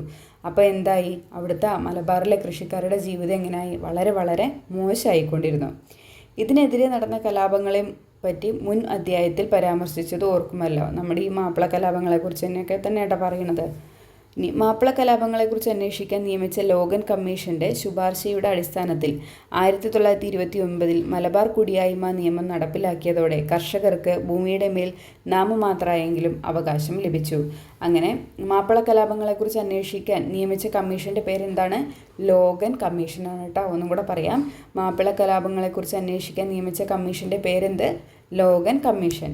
ഇനി ഇതിൻ്റെ അടിസ്ഥാനത്തിൽ മലബാറിലെ കുടിയായ്മ നിയമം എന്നാണ് വന്നത്, 1929 കേട്ടോ. 1929 അങ്ങനെ എന്ത് ചെയ്തു, ആ നിയമം വന്നതോടുകൂടി ഈ കർഷകർക്ക് ഈ ഭൂമിയിൽ ചെറുതായിട്ടെങ്കിലും അവരുടെ ഒരു അവകാശം അവർക്ക് ലഭിക്കാൻ ഇടയായി. അപ്പോൾ ഒന്നും കൂടെ പറയാം, മലബാർ കുടിയായ്മ നിയമം 1929, മാപ്പിള കലാപങ്ങളെക്കുറിച്ച് അന്വേഷിക്കാൻ നിയമിച്ച കമ്മീഷൻ്റെ പേരാണ് ലോഗൻ കമ്മീഷൻ. തിരുവിതാംകൂറിൽ മാർത്താണ്ഡവർമ്മയുടെ കാലം മുതൽ തന്നെ ഭൂവുടമ ബന്ധങ്ങളിൽ മാറ്റം വരുത്തിയിരുന്നു. മാടമ്പിമാരുടെ ഭൂമിയെല്ലാം പണ്ടാരം വക ഭൂമിയായിട്ട് മാറി. അപ്പോൾ ഈ തിരുവിതാംകൂറിൽ നമ്മുടെ മാർത്താണ്ഡവർമ്മയുടെ കാലം തൊട്ട് തന്നെ ഈ ഭൂമിയും ഉടമയും തമ്മിലുള്ള ബന്ധങ്ങളിൽ ചില മാറ്റങ്ങൾ വന്നിട്ടുണ്ടായിരുന്നു. മാടമ്പിമാരുടെ ഭൂമിയെല്ലാം എങ്ങനെയായിരുന്നു, പണ്ടാരം വക, അതായത് സർക്കാർ വക ഭൂമിയായിട്ട് മാറി. ഈ പണ്ടാരം വക ഭൂമിയിലെ കുടിയാന്മാർക്ക് അവർ കൃഷി ചെയ്യുന്ന ഭൂമി സ്വന്തമായി നൽകിക്കൊണ്ടുള്ള സുപ്രധാന വിളംബരം 1865 തിരുവിതാംകൂർ സർക്കാർ പുറപ്പെടുവിച്ചു. അങ്ങനെ ഈ പണ്ടാരം വകയിൽ അതിലുള്ള കുടിയാന്മാർക്ക് എന്ത് ചെയ്തു, അവർ കൃഷി ചെയ്യുന്ന ഭൂമി സ്വന്തമായിട്ട് നൽകിക്കൊണ്ടുള്ള ഒരു വിളംബരം വരികയാണ്. എന്ന് 1865 തിരുവിതാംകൂർ സർക്കാർ പുറപ്പെടുവിക്കുകയാണ്. 1865 ഇതാണ് പണ്ടാരപ്പാട്ട വിളംബരം എന്നറിയപ്പെടുന്നത്. അപ്പോൾ പണ്ടാരപ്പാട്ട വിളംബരത്തിൻ്റെ വർഷം ഓർത്തിരിക്കുക, 1865. ഒന്നുകൂടെ പറയാം, പണ്ടാരപ്പാട്ട വിളംബരം 1865. 1869 പാസ്സാക്കിയ ജന്മി കുടിയാൻ നിയമപ്രകാരവും, അപ്പോൾ ജന്മി കുടിയാൻ നിയമം എന്നാണ് പാസ്സാക്കിയത് 1896 65 പണ്ടാരപ്പാട്ട വിളംബരം വന്നു. അത് കഴിഞ്ഞിട്ട് 96 എന്ത് ചെയ്യുകയാണ്, ജന്മി കുടിയാൻ നിയമം വന്നു. തിരുവിതാംകൂറിൽ കുടിയാന് ഭൂമിയുടെ മേൽ ഉടമസ്ഥാവകാശം ലഭിച്ചു. അങ്ങനെ ഈ 1896 പാസ്സാക്കിയ ജന്മി കുടിയാൻ നിയമപ്രകാരം എന്ത് ചെയ്യാണ്, തിരുവിതാംകൂറിൽ അവിടെ കുടിയാൻ എന്ത് ചെയ്യാണ്, അതായത് അവിടെ പണിയെടുക്കുന്ന ആൾക്ക് ഭൂമിയുടെ മേൽ ഉടമസ്ഥാവകാശം ലഭിക്കുകയാണ്. അതിൻ്റെ ഭൂമിയുടെ ഉടമയായിട്ട് മാറാനുള്ള ഒരു അവകാശം ലഭിച്ചു. അങ്ങനെ ഭൂരിഭാഗം കുടിയാന്മാരും തിരുവിതാംകൂറിൽ നാമമാത്രമായ ഭൂവുടമകളായി മാറി. അങ്ങനെ ഭൂരിഭാഗം ആൾക്കാർക്കും എന്ത് ചെയ്തു, പേരിനെങ്കിലും എന്ത് ചെയ്തു, കുറച്ച് ഭൂമിയുടെ അവകാശികളായിട്ട് മാറി. ഇതിന് പകരമായി അവർ സർക്കാരിലേക്ക് വലിയ നികുതിയാണ് അടയ്ക്കേണ്ടിയിരുന്നത്. അപ്പോൾ അതും പറ്റില്ല. അതിന് പകരമായിട്ട് എന്ത് ചെയ്തു, വലിയ വലിയ നികുതികളാണ് അവർ സർക്കാരിലേക്ക് കൊടുക്കേണ്ടിയിരുന്നത്. ചുരുക്കത്തിൽ തിരുവിതാംകൂറിലെ കർഷകരും നികുതി ഭാരം കൊണ്ട് പൊറുതിമുട്ടി. 1914 കൊച്ചിയിൽ കുടിയായ്മ നിയമം വന്നത്. അപ്പോൾ തിരുവിതാംകൂറിലെ കർഷകരും എന്ത് ചെയ്തു, നികുതി ഭാരം കൊണ്ട് വളരെയധികം കഷ്ടപ്പെട്ടു. അങ്ങനെയെങ്കിൽ കൊച്ചിയിലെ കുടിയായ്മ നിയമം നിലവിൽ വന്നത് എന്നാണ്, 1914 കേട്ടോ. മലബാർ കുടിയായ്മ നിയമം 1929 മലബാർ, കൊച്ചിയിലാണെങ്കിൽ 1914. ഇമ്പോർട്ടൻ്റ് ആണ് കേട്ടോ, ഓർത്തിരിക്കണേ, എഴുതി വയ്ക്കണേ. കാർഷിക മേഖലയിലെ വാണിജ്യവൽക്കരണം എങ്ങനെ വന്നിട്ടുള്ളത് നമുക്ക് നോക്കാം. കാർഷിക രംഗത്തെ വാണിജ്യവൽക്കരണത്തെക്കുറിച്ച് മുൻ അധ്യായത്തിൽ മനസ്സിലാക്കിയിട്ടുണ്ടല്ലോ. കമ്പോളത്തെ ലക്ഷ്യമാക്കിയുള്ള കൃഷിയാണ് ബ്രിട്ടീഷുകാർ പ്രോത്സാഹിപ്പിച്ചിരുന്നത്. അവർക്ക് എങ്ങനെയാണ് വേണ്ടത്, കച്ചവടത്തിന് വേണ്ടിയിട്ടുള്ള കൃഷിയാണ് പ്രോത്സാഹിപ്പിച്ചുകൊണ്ടിരുന്നത്. കേരോൽപ്പന്നങ്ങൾക്ക് വിദേശ കമ്പോളങ്ങളിൽ ധാരാളം ആവശ്യക്കാരുണ്ടായിരുന്നു. അപ്പോൾ അവർക്ക് വേണ്ടത് തേങ്ങയുമായിട്ട് ബന്ധപ്പെട്ടിട്ടുള്ള, അതായത് കയറ്, എണ്ണ, അതുപോലുള്ള സാധനങ്ങൾക്ക് അവിടെ ഡിമാൻഡ് അധികമായിരുന്നു. അപ്പോൾ അവരതാണ് പ്രോത്സാഹിപ്പിച്ചുകൊണ്ടിരുന്നത്. അതിനാൽ നെല്ലിന് പകരമായി തെങ്ങ് വൻതോതിൽ കൃഷി ചെയ്യാൻ തുടങ്ങി. നെല്ലിൻ്റെ ഉൽപ്പാദനം കുറഞ്ഞത് കാരണം പല പ്രദേശങ്ങളിലും ഭക്ഷ്യക്ഷാമം പടർന്നു പിടിച്ചു. ഇത് പരിഹരിക്കാനാണ് മരച്ചീനി കൃഷി കേരളത്തിൽ വ്യാപകമായി ആരംഭിച്ചത്. മലയോര പ്രദേശങ്ങളിൽ കാപ്പി, തേയില, ഏലം, റബ്ബർ തുടങ്ങിയ വാണിജ്യ വിളകൾ വൻകിട തോട്ടങ്ങളിലായി കൃഷി ചെയ്യാൻ തുടങ്ങി. അപ്പോൾ അവരെന്ത് ചെയ്തു? നെല്ലിൻ്റെ കൃഷി ഒഴിവാക്കിയിട്ട് പകരം എന്ത് ചെയ്യാൻ പറഞ്ഞു? തെങ്ങിൻ്റെ കൃഷിയാണ് പ്രോത്സാഹിപ്പിച്ചത്. ആ നെല്ലിൻ്റെ കൃഷി പോയതോടുകൂടി അവിടെ എന്തായി? പട്ടിണിയായി. എല്ലാവർക്കും വളരെയധികം ആഹാരത്തിന് ബുദ്ധിമുട്ടുകളുണ്ടായി. ആ സമയത്ത് അവരെന്ത് ചെയ്തു? മരച്ചീനി കൃഷി കൂടുതലായിട്ട് ചെയ്യാൻ വേണ്ടിയിട്ട് തുടങ്ങി. ഇതേ കാലത്ത് തന്നെയാണ് ബ്രിട്ടീഷുകാരനായ കൊനോലി പ്രഭുവിൻ്റെ നേതൃത്വത്തിൽ നിലമ്പൂരിൽ തേക്ക് തോട്ടം ആരംഭിക്കുന്നത്. ഈ തോട്ടങ്ങൾ ഭൂരിഭാഗവും ബ്രിട്ടീഷുകാരുടെ ഉടമസ്ഥതയിലായിരുന്നു. വനഭൂമി വൻതോതിൽ ബ്രിട്ടീഷുകാർക്ക് പതിച്ചു നൽകിയും തോട്ടങ്ങളിലേക്ക് ഗതാഗത സൗകര്യം ഏർപ്പെടുത്തിയും തിരുവിതാംകൂറിലെയും കൊച്ചിയിലെയും ഭരണാധികാരികൾ തോട്ടകൃഷി പ്രോത്സാഹിപ്പിച്ചു. അങ്ങനെ കേരളം വാണിജ്യവിളകൾ ചെയ്യുന്നൊരു പ്രദേശമായിട്ട് മാറി. ഇവിടെ കൊനോലി പ്ലോട്ട് പറഞ്ഞിട്ട് കൊടുത്തിട്ടുണ്ട്. വ്യാപാര ആവശ്യത്തിനുള്ള കപ്പലുകൾ നിർമ്മിക്കുന്നതിന് വൻതോതിൽ തേക്ക് മരങ്ങൾ ബ്രിട്ടീഷ് ഈസ്റ്റ് ഇന്ത്യ കമ്പനിക്ക് ആവശ്യമായി വന്നു. തേക്കിന് പറ്റിയ മലബാറിലെ വളക്കൂറുള്ള മണ്ണിൽ തേക്കുമരങ്ങൾ വെച്ച് പിടിപ്പിക്കാൻ കളക്ടറായ ഹെൻറി വാലന്റൈൻ കൊനോലിയെ കമ്പനി ചുമതലപ്പെടുത്തി. നിലമ്പൂർ മേഖലയിലെ 1500 ഏക്കറിലും കൊനോലി തേക്ക് വെച്ച് പിടിപ്പിച്ചു. ഇത് പിന്നീട് കൊനോലി പ്ലോട്ട് എന്ന പേരിൽ അറിയപ്പെട്ടു. ഞാൻ കണ്ടിട്ടില്ല കേട്ടോ ഇതുവരെ. നിലമ്പൂർ പോയിട്ടുണ്ട്, ഞാനവിടെ കണ്ടിട്ടില്ല ഇതുവരെ. അങ്ങനെയാണ് എന്ത് ചെയ്യുന്നത്? നമ്മുടെ കൊനോലി നിലമ്പൂരിലെ തേക്ക് തോട്ടം ആരംഭിക്കുന്നത് കേട്ടോ, കപ്പലിനൊക്കെ വേണ്ടിയിട്ട്. തോട്ട വ്യവസായത്തിൻ്റെയും പരമ്പരാഗത വ്യവസായത്തിൻ്റെയും വളർച്ച. തോട്ടവിളകൾ സംസ്കരിക്കുന്നതിനും കയറ്റി അയക്കുന്നതിനുമായി ബ്രിട്ടീഷ് മൂലധനത്തോടെ കേരളത്തിൽ തോട്ട വ്യവസായങ്ങൾ ആരംഭിച്ചു. തേയില ഫാക്ടറി, കാപ്പിക്കുരു സംസ്കരിക്കുന്ന ഫാക്ടറി, റബ്ബർ ഫാക്ടറികൾ എന്നിവ തോട്ട മേഖലകൾ കേന്ദ്രീകരിച്ചാണ് രൂപം കൊണ്ടത്. ഇവ വയനാട്, ഇടുക്കി തുടങ്ങിയ മലയോര പ്രദേശങ്ങളിലാണ് ആരംഭിച്ചത്. Murdoch brown, Kannan Devan company, Malayalam plantations എന്നിവ ഈ കൂട്ടത്തിൽ പ്രധാനപ്പെട്ടതാണ്. അപ്പോൾ ആ സമയത്ത് വന്ന ഫാക്ടറീസിൽ ഇമ്പോർട്ടൻസ് ഏതൊക്കെയാണ്? Murdoch brown, Kannan Devan company, Malayalam plantations കേട്ടോ. ഈ കാപ്പിക്കുരു, അതുപോലെ തന്നെ റബ്ബർ ഫാക്ടറി, തോട്ട മേഖലകൾ കേന്ദ്രീകരിച്ചിട്ട് ഇതൊക്കെ വന്നു. ഇനി ഇക്കൂട്ടത്തിൽ പ്രധാനപ്പെട്ടവയാണ്. ഇതോടൊപ്പം എന്തൊക്കെ വന്നു? നാളികേരം, കയറ്, കശുവണ്ടി, കൈത്തറി, ബീഡി തുടങ്ങിയവയുമായി ബന്ധപ്പെട്ട പരമ്പരാഗത വ്യവസായങ്ങളും വളർന്നു വന്നു. അതും അവർക്ക് ആവശ്യമായിരുന്നു. അതും പിന്നെ എന്ത് ചെയ്തു? വളർന്നു വരാൻ തുടങ്ങി. ഡീസൽ എഞ്ചിൻ കൊണ്ട് പ്രവർത്തിക്കുന്ന എണ്ണയാട്ടു മില്ലുകൾ കേരളത്തിൽ വ്യാപകമായി. ആലപ്പുഴയായിരുന്നു വെളിച്ചെണ്ണ വ്യവസായത്തിൻ്റെ കേന്ദ്രം. 1859 ജെയിംസ് ഡാറ എന്ന അയർലൻഡുകാരൻ ആലപ്പുഴയിൽ കയർ ഫാക്ടറി സ്ഥാപിച്ചു. അപ്പോൾ കേരളത്തിലെ ആദ്യത്തെ കയർ ഫാക്ടറി ആരാണ് സ്ഥാപിക്കുന്നത്? ജെയിംസ് ഡാറയാണ്. ജെയിംസ് ഡാറ. വർഷം പറയട്ടെ, 1859 കേട്ടോ. 1859 ജെയിംസ് ഡാറയാണ് ആലപ്പുഴയിലെ കയർ ഫാക്ടറി സ്ഥാപിക്കുന്നത്. അയർലൻഡുകാരനാണ്. ഇനി വല്ല സ്റ്റേറ്റ്മെൻറ്റ് ടൈപ്പിലൊക്കെ വന്നാൽ തെറ്റാൻ പാടില്ലല്ലോ. അയർലൻഡുകാരനാണ്. കശുവണ്ടി വറുത്ത് തോട് പൊളിച്ച് പരിപ്പ് കയറ്റുമതി ചെയ്യുന്ന ഫാക്ടറികൾ കൊല്ലം കേന്ദ്രമായിട്ടാണ് വന്നത്. അപ്പോൾ കശുവണ്ടി കയറ്റുമതി ചെയ്യുന്ന ഫാക്ടറികൾ എവിടെ വന്നു? കൊല്ലം ബേസായിട്ടാണ് വന്നത്. ഫറോക്ക്, കൊല്ലം, ഒല്ലൂര് തുടങ്ങിയവയിൽ എന്ത് ചെയ്യുന്നു? ഓട്ട് കമ്പനികളും കണ്ണൂരും കോഴിക്കോടും കൈത്തറി നിർമ്മാണശാലകളും ആരംഭിച്ചു. അപ്പോൾ ഫറോക്ക്, കൊല്ലം, ഒല്ലൂര് തുടങ്ങിയ പ്രദേശങ്ങളിൽ എന്താണ് വന്നത്? ഓട് കമ്പനികളാണ് വന്നത്. പിന്നെ എന്ത് വന്നു? കണ്ണൂരും കോഴിക്കോടും കൈത്തറി നിർമ്മാണശാലകളുമാണ് വന്നത്. പുകവലി വ്യാപകമായതോടെ ബീഡി തെറുക്കുന്ന കമ്പനികൾ കണ്ണൂർ കേന്ദ്രമായിട്ട് വളർന്നു വന്നു. ഈ വ്യവസായങ്ങളെയെല്ലാം പരമ്പരാഗത രീതിയിൽ കൈവേലയെ ആശ്രയിച്ചാണ് സംഘടിപ്പിക്കപ്പെട്ടിരുന്നത്. അവരൊക്കെ കൈകൊണ്ടാണ് ഈ ജോലികളെല്ലാം ചെയ്തിട്ടുണ്ടായിരുന്നത്. ആധുനിക വ്യവസായങ്ങളുടെ ഉദയം. 20-ാം നൂറ്റാണ്ടിൻ്റെ പകുതിയോടെയാണ് ആധുനിക വ്യവസായശാലകൾ കേരളത്തിൽ സ്ഥാപിക്കപ്പെടുന്നത്. അവയിൽ ഭൂരിഭാഗവും തിരുവിതാംകൂറിലും കൊച്ചിയിലുമായിരുന്നു. തിരുവിതാംകൂറിലെ ഭരണാധികാരികൾ ആധുനിക വ്യവസായങ്ങളെ പ്രോത്സാഹിപ്പിക്കുന്ന നയങ്ങളാണ് സ്വീകരിച്ചിരുന്നത്. ബ്രിട്ടീഷുകാർ വ്യവസായങ്ങൾക്കാവശ്യമായ സാങ്കേതിക സാമ്പത്തിക സഹായങ്ങൾ നൽകി. പള്ളിവാസൽ വൈദ്യുതി നിലയം സ്ഥാപിക്കപ്പെട്ടത് ആധുനിക വ്യവസായങ്ങളുടെ വളർച്ച ത്വരിതപ്പെടുത്തി. അപ്പോൾ ആ സമയത്താണ് പള്ളിവാസൽ വൈദ്യുതി നിലയം സ്ഥാപിക്കപ്പെടുന്നത്. അക്കാലത്ത് സ്ഥാപിക്കപ്പെട്ട മറ്റ് വ്യവസായശാലകളെ കൂടെ നമുക്ക് നോക്കാം.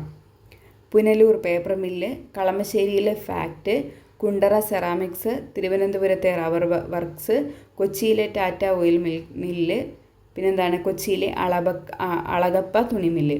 ഇത്രയുമാണ് ആധുനിക വ്യവസായങ്ങളുടെ വളർച്ച ത്വരിതപ്പെടുത്താൻ വേണ്ടിയിട്ട് ആ സമയത്ത് സ്ഥാപിക്കപ്പെട്ട വ്യവസായശാലകൾ എന്ന് പറയുന്നത്. തിരുവിതാംകൂറിലെയും കൊച്ചിയിലെയും സമ്പന്നരുടെ കൂട്ടുടമസ്ഥതയിലും വ്യവസായ സംരംഭങ്ങൾ ആരംഭിക്കാൻ തുടങ്ങി. മൂലധനം സ്വരൂപിക്കുന്നതിനുള്ള പണമിടപാട് സ്ഥാപനങ്ങളായി ബാങ്കുകൾ അക്കാലത്ത് കേരളത്തിൽ വളർന്നു വന്നു. അങ്ങനെ ആദ്യമായിട്ട് രൂപം കൊണ്ട സ്വകാര്യ ബാങ്കാണ് നെടുങ്ങാടി ബാങ്ക് എന്ന് പറയുന്നത്. മനസ്സിലായിട്ടുള്ള കേരളത്തിൽ ആദ്യമായി രൂപം കൊണ്ട സ്വകാര്യ ബാങ്ക് ഏതാണ്? നെടുങ്ങാടി ബാങ്കാണ് കേട്ടോ. നെടുങ്ങാടിയാണ് ഇതിൻ്റെ സ്ഥാപകനായിട്ട് വരുന്നത് കേട്ടോ. കേരളത്തിൽ ആദ്യമായി രൂപം കൊണ്ട സ്വകാര്യ ബാങ്ക് ഏതാണ്?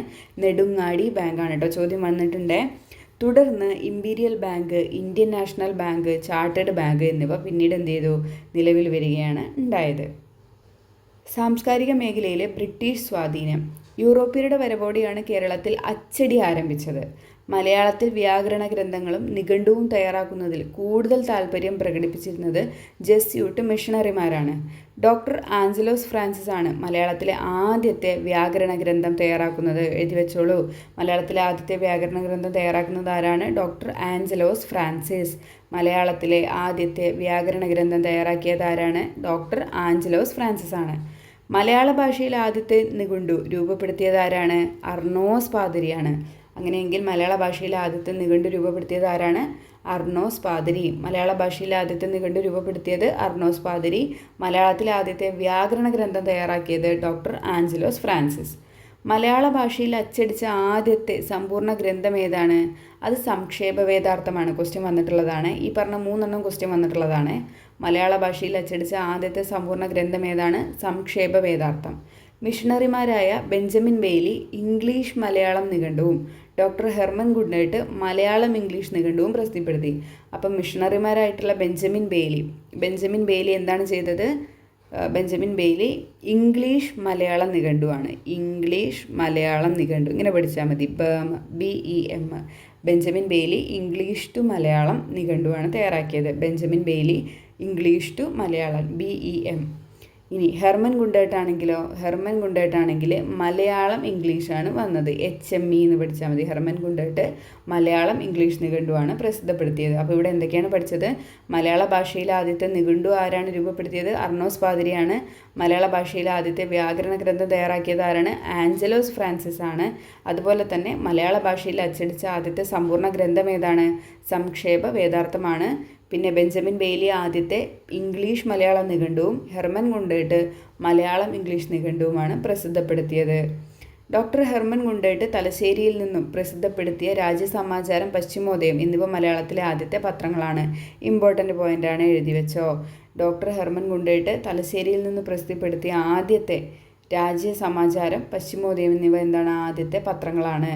അപ്പോൾ ഹെർമൻ ഗുണ്ടേട്ട് രാജ്യസമാചാരം, പശ്ചിമോദയം എന്നിവ എവിടെ നിന്നാണ് പ്രസിദ്ധപ്പെടുത്തിയത്? ചോദ്യം വന്നതാണ്. എവിടെ നിന്നാണ്? തലശ്ശേരിയിൽ നിന്നാണ്. രാജ്യസമാചാരം ഉണ്ട്, പശ്ചിമോദയം ഉണ്ട് കേട്ടോ. രണ്ടും ആരുടെയാണ്? ഹെർമൻ ഗുണ്ടേട്ടിൻ്റെയാണ്. മറന്നു പോകല്ലേ. ജാതി മതഭേദമന്യേ എല്ലാവർക്കും വിദ്യാഭ്യാസം എന്ന ആശയത്തിന് കേരളത്തിൽ തുടക്കം കുറിക്കുന്നത് മിഷണറിമാരുടെ വിദ്യാഭ്യാസ പ്രവർത്തനങ്ങളിലൂടെയാണ്. വിദ്യാഭ്യാസ സ്ഥാപനങ്ങൾ ആരംഭിക്കാൻ തിരുവിതാംകൂറിലെയും കൊച്ചിയിലെയും ഭരണാധികാരികൾ മിഷണറി സംഘങ്ങൾക്ക് ഭൂമി ദാനമായി നൽകി. നമുക്ക് നോക്കാം. മിഷണറി സംഘം പ്രവർത്തന മേഖല. ലണ്ടൻ മിഷൻ സൊസൈറ്റി ഏത് മേഖലയായിരുന്നു? തിരുവിതാംകൂർ മേഖലയെ കേന്ദ്രീകരിച്ചിട്ടാണ് പ്രവർത്തിച്ചിരുന്നത്. ലണ്ടൻ മിഷൻ സൊസൈറ്റി അല്ലെങ്കിൽ LMS, London mission society Thiruvithamkoor. London mission society Thiruvithamkoor.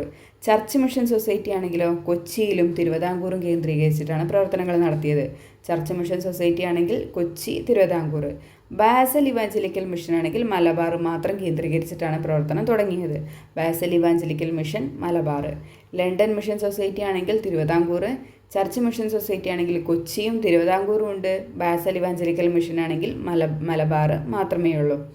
Varapuzha arch ബിഷപ്പായി സേവനം അനുഷ്ഠിച്ച doctor Bernardine Baccinelli, Reverend Mead, Reverend Dawson, Reverend ഹബീക്ക് തുടങ്ങിയവർ കേരളത്തിലെ വിദ്യാഭ്യാസ പ്രവർത്തനങ്ങളിൽ നേതൃത്വപരമായി പങ്കുവഹിച്ച മിഷണറിമാരായിരുന്നു. ആ പേരൊക്കെ ഒന്നും കൂടെ പറയാം. നമ്മുടെ വാരാപ്പുഴ ആർച്ച് ബിഷപ്പായി സേവനം അനുഷ്ഠിച്ചിരുന്ന doctor Bernardine Baccinelli, Reverend Mead, Reverend Dawson, Reverend ഹബീക്ക് തുടങ്ങിയവർ എന്താണ് ആ സമയത്ത് കേരളത്തിലെ വിദ്യാഭ്യാസ പ്രവർത്തനങ്ങളിൽ എന്താണ് വളരെയധികം നേതൃത്വപരമായിട്ടുള്ള പങ്ക് വഹിച്ചിട്ടുള്ള മിഷണറിമാരായിരുന്നു. ഇവരുടെ നേതൃത്വത്തിൽ കേരളത്തിൻ്റെ വിവിധ ഭാഗങ്ങളിൽ വിദ്യാഭ്യാസ സ്ഥാപനങ്ങൾ ആരംഭിച്ചിട്ടുണ്ട്. തുടർന്ന് തിരുവിതാംകൂറിലെയും കൊച്ചിയിലെയും നാട്ടുരാജാക്കന്മാരും വിദ്യാഭ്യാസ രംഗത്ത് ഇടപെടുകയും സ്കൂളുകളും കോളേജുകളും സ്ഥാപിക്കുകയും ചെയ്തു. തിരുവിതാംകൂറിലെ ഭരണാധികാരിയായിരുന്ന ഗൗരി പാർവതി ബായി 1817 പ്രൈമറി വിദ്യാഭ്യാസം സൗജന്യമാക്കിക്കൊണ്ട് പുറപ്പെടുവിച്ച വിളംബരം ശ്രദ്ധേയമാണ്. അപ്പോൾ 1817 പ്രൈമറി വിദ്യാഭ്യാസം സൗജന്യമാക്കിക്കൊണ്ട് വിളംബരം പുറപ്പെടുവിച്ചത് ആരാണ്? റാണി ഗൗരി പാർവതി ബായിയാണ് കേട്ടോ. ഗൗരി പാർവതി ബായിയാണ്, തിരുവിതാംകൂറിലെ ഗൗരി പാർവതി ബായിയാണ് 1817 പ്രൈമറി വിദ്യാഭ്യാസം സൗജന്യമാക്കിക്കൊണ്ട് വിളംബരം പുറപ്പെടുവിച്ചത്. ചെറിയ ചെറിയ സ്പെല്ലിംഗ് മിസ്റ്റേക്കുകളൊക്കെ വരും കേട്ടോ. നമ്മളിങ്ങനെ ക്ലാസ് എടുത്തിട്ട് പോകുമ്പോഴേ അങ്ങനെ പറഞ്ഞു പോവല്ലേ, അതാണ്. ബ്രിട്ടീഷുകാരുടെ വരവിന് മുൻപ് കേരളത്തിൽ നിലനിന്നിരുന്ന ശിക്ഷാവിധികളെക്കുറിച്ച് മുൻ ക്ലാസ്സുകളിൽ ചർച്ച ചെയ്തിട്ടുണ്ടല്ലോ. അക്കാലത്ത് കുറ്റാരോപിതൻ്റെ ജാതി അടിസ്ഥാനമാക്കിയാണ് വിചാരണയും ശിക്ഷയും നടപ്പാക്കിയിരുന്നത്. ഈ നീതിന്യായ വ്യവസ്ഥയെ ബ്രിട്ടീഷുകാർ പരിഷ്കരിച്ചു. കുറ്റവാളിയുടെ വാദം കേട്ടതിന് ശേഷം കുറ്റത്തിൻ്റെ സ്വഭാവത്തിനനുസരിച്ച് ഏകീകൃതമായ ശിക്ഷാവിധികൾ നടപ്പിലാക്കാൻ തുടങ്ങി. അതും നല്ല കാര്യമാണ്. ഇതോടെ ജാതിക്കതീതമായ നിയമത്തിനു മുന്നിൽ എല്ലാവരും എന്തായി? തുല്യരായി. കേസുകളുടെ വിചാരണയ്ക്കായി വിവിധ സ്ഥലങ്ങളിൽ എന്ത് ചെയ്തു? കോടതികളും കൊണ്ടുവന്നു. ബ്രിട്ടീഷ് ഭരണത്തോടെ കേരളത്തിലെ പരമ്പരാഗത ആയുർവേദ ചികിത്സാ രീതിയുടെ സ്ഥാനത്ത് അലോപ്പതി ചികിത്സാ രീതിക്ക് പ്രാധാന്യം ലഭിച്ചു. അങ്ങനെ ബ്രിട്ടീഷുകാർ വന്നതുകൊണ്ട് എന്ത് ചെയ്ത്? കോടതിയായി, സ്കൂളായി, റെയിൽവേ ആയി, പിന്നീട് എന്ത് വന്നു? അലോപ്പതി ചികിത്സാ രീതിക്കും എന്താണ് പ്രാധാന്യം ലഭിക്കുകയുണ്ടായി. വസൂരി തടയാനുള്ള കുത്തിവയ്പ്പ് ആദ്യമായി നടത്തിയത് എവിടെയാണ്? മലബാറിലാണ്. വസൂരി തടയാനുള്ള കുത്തിവയ്പ്പ് ആദ്യമായിട്ട് നടത്തിയത് എവിടെ വെച്ചിട്ടാണ്? മലബാറിൽ വെച്ചിട്ടാണ്. ഇക്കാലത്ത് തിരുവിതാംകൂറിലേക്ക് ഇംഗ്ലണ്ടിൽ നിന്നും മരുന്ന് വരുത്താൻ ഒരു കമ്പനിയെ തന്നെ രാജാവ് നിയമിച്ചു. മലബാർ, തിരുവിതാംകൂർ, കൊച്ചി എന്നിവിടങ്ങളിൽ സർക്കാർ ആശുപത്രികളും ആരംഭിച്ചു. എവിടേക്കാണ്? മലബാറും തിരുവിതാംകൂറും കൊച്ചിയിലും എന്ത് വന്നു? ആശുപത്രികളും വന്നു, സർക്കാർ ആശുപത്രികളും വന്നു. കേരളത്തിലെ ചില സമുദായങ്ങളിൽ നിലനിന്നിരുന്ന പിന്തുടർച്ചാ ക്രമം മാതാവ് വഴിയുള്ള മരുമക്കത്തായമായിരുന്നു. ഇംഗ്ലീഷ് വിദ്യാഭ്യാസം സിദ്ധിച്ച യുവാക്കൾ ഇതിനെതിരെ ശക്തമായി പ്രതികരിക്കുകയും കോടതികളിൽ വ്യവഹാരങ്ങൾ ഫയൽ ചെയ്യുകയും ചെയ്തു. അങ്ങനെ തിരുവിതാംകൂറിലും മലബാറിലും കൊച്ചിയിലും മരുമക്കത്തായത്തിനെതിരായ നിയമങ്ങൾ നിലവിൽ വന്നു. മരുമക്കത്തായ സമ്പ്രദായത്തിനാണ് ഈ നിയമങ്ങൾ ഊന്നൽ നൽകിയത്. ഇത് പ്രകാരം തറവാട്ടിലെ എല്ലാ അംഗങ്ങൾക്കും സ്വത്തിന് മേൽ അവകാശം ലഭിച്ചു. ഇത് തറവാട്, കൂട്ടുകുടുംബം എന്നിവയുടെ തകർച്ചയ്ക്ക് കാരണമാകുകയും ചെയ്തു. കേരളത്തിലെ വിഭവങ്ങൾ ചൂഷണം ചെയ്യാനും ഭരണം സുഗമമാക്കാനുമുള്ള നടപടികളുടെ ഭാഗമായിരുന്നു ഈ പരിഷ്കാരം. എങ്കിലും കേരളീയ സമൂഹത്തിൻ്റെ ആധുനികീകരണത്തിന് ഇവ സഹായമാകി. ഇപ്പം നമ്മളുടെ വിഭവങ്ങളൊക്കെ ചൂഷണം ചെയ്യാനാണ് അവരിതെല്ലാം നടപ്പാക്കിയിട്ടെങ്കിലും എന്ത് ചെയ്തു? നമ്മൾ അതിൻ്റെ കൂടെ വളർന്നു വരികയും ചെയ്തിട്ടുണ്ട്. ഇനി പരിഷ്കരണ പ്രസ്ഥാനങ്ങളും സാമൂഹിക മാറ്റങ്ങളെയും കുറിച്ചാണ് പറയുന്നത്. നമ്മുടെ കേരളം ഒരു ഭ്രാന്താലയമാണെന്ന് പറഞ്ഞത് ആരാണ്? സ്വാമി വിവേകാനന്ദനാണ്. മലബാറിൽ ഞാൻ കണ്ടതിനേക്കാൾ കവിഞ്ഞൊരു വിഡിത്തം ഇതിനു മുമ്പ് എവിടെയും കണ്ടിട്ടില്ല. സവർണർ നടക്കുന്ന വഴിയിൽ കൂടി അവർണന് നടന്നുകൂടാ. ഈ മലബാറുകാരെല്ലാം ഭ്രാന്തന്മാരാണ്. അവരുടെ വീടുകൾ അത്രയും ഭ്രാന്താലയങ്ങൾ. ഇപ്പോഴും ഉണ്ട് ഇതൊക്കെ. 19-ാം നൂറ്റാണ്ടിലെ കേരളത്തിൻ്റെ സാമൂഹികാവസ്ഥ വിശദമാക്കുന്ന സ്വാമി വിവേകാനന്ദൻ്റെ പരാമർശം ശ്രദ്ധിച്ചല്ലോ. ജാതി വ്യവസ്ഥയുടെ കാർക്കശ്യം അക്കാലത്ത് കേരളത്തിൽ ശക്തമായിരുന്നു. താഴ്ന്ന ജാതിക്കാരെ തൊട്ടുകൂടാത്തവരും തീണ്ടിക്കൂടാത്തവരുമായിട്ടാണ് കണക്കാക്കിയിരുന്നത്. ഒരു വ്യക്തിയുടെ സമൂഹത്തിലെ പദവി തീരുമാനിച്ചിരുന്നത് ജനിച്ച ജാതിയെ അടിസ്ഥാനമാക്കിയായിരുന്നു. ഓരോ ജാതിയിലും ധാരാളം അന്ധവിശ്വാസങ്ങളും അനാചാരങ്ങളും നിലനിന്നിരുന്നു. ആധുനിക വിദ്യാഭ്യാസത്തിൻ്റെ പ്രചാരവും പാശ്ചാത്യ ആശയങ്ങളോടുള്ള സമ്പർക്കവും മൂലം ജാതി വ്യവസ്ഥിതിയുടെയും അന്ധവിശ്വാസങ്ങളുടെയും യുക്തിരാഹിത്യം കേരളീയർക്ക് ബോധ്യമായി. സമൂഹത്തിലെ അസമത്വങ്ങളും അനാചാരങ്ങളും ഇല്ലാതാക്കുന്നതിനു വേണ്ടി പരിഷ്കരണ പ്രസ്ഥാനങ്ങൾ രൂപം കൊണ്ടു. അപ്പോൾ നമുക്കത് ഏതൊക്കെയാണെന്ന് നോക്കാം.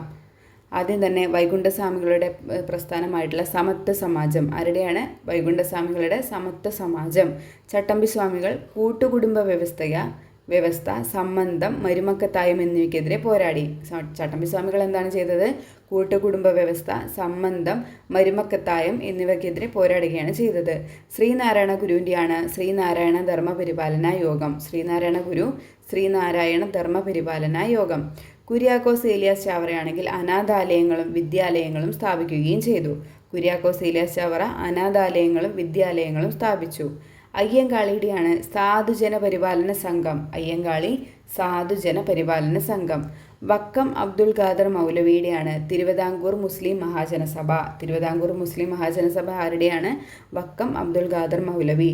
ആത്മവിദ്യാസംഘം ആരുടെ പ്രസ്ഥാനമാണ്? അത് വാഗ്ബടാനന്ദൻ്റെയാണ്. ആത്മവിദ്യാസംഘം വാഗ്ബടാനന്ദൻ്റെ പ്രസ്ഥാനമാണ്. സഹോദര പ്രസ്ഥാനം പേരിന്ന് കിട്ടും നമുക്ക്. സഹോദരൻ അയ്യപ്പൻ്റെ പ്രസ്ഥാനമാണ് സഹോദര പ്രസ്ഥാനം. Arya Samajam Pandit K P Karuppan. Pandit K P കറുപ്പൻ്റെ ഒരുപാട് സമാജങ്ങളുണ്ട് കേട്ടോ. നമുക്ക് അവരെ ഓരോരുത്തരെയും ഡീറ്റെയിൽ ആയിട്ട് പഠിക്കുന്ന സമയത്ത് നമുക്ക് പഠിച്ചു പോവാം. പണ്ഡിറ്റ് കെ പി കറുപ്പൻ്റെ Arya Samajam. Mannathu Padmanabhan Nair service society NSS. Mannathu പത്മനാഭൻ്റെ Nair service society. Yogakshema Sabha VT Bhattathiripad സ്ഥാപിച്ചതാണ്. Yogakshema സഭ ആരുടെയാണ്? VT ഭട്ടതിരിപ്പാട്.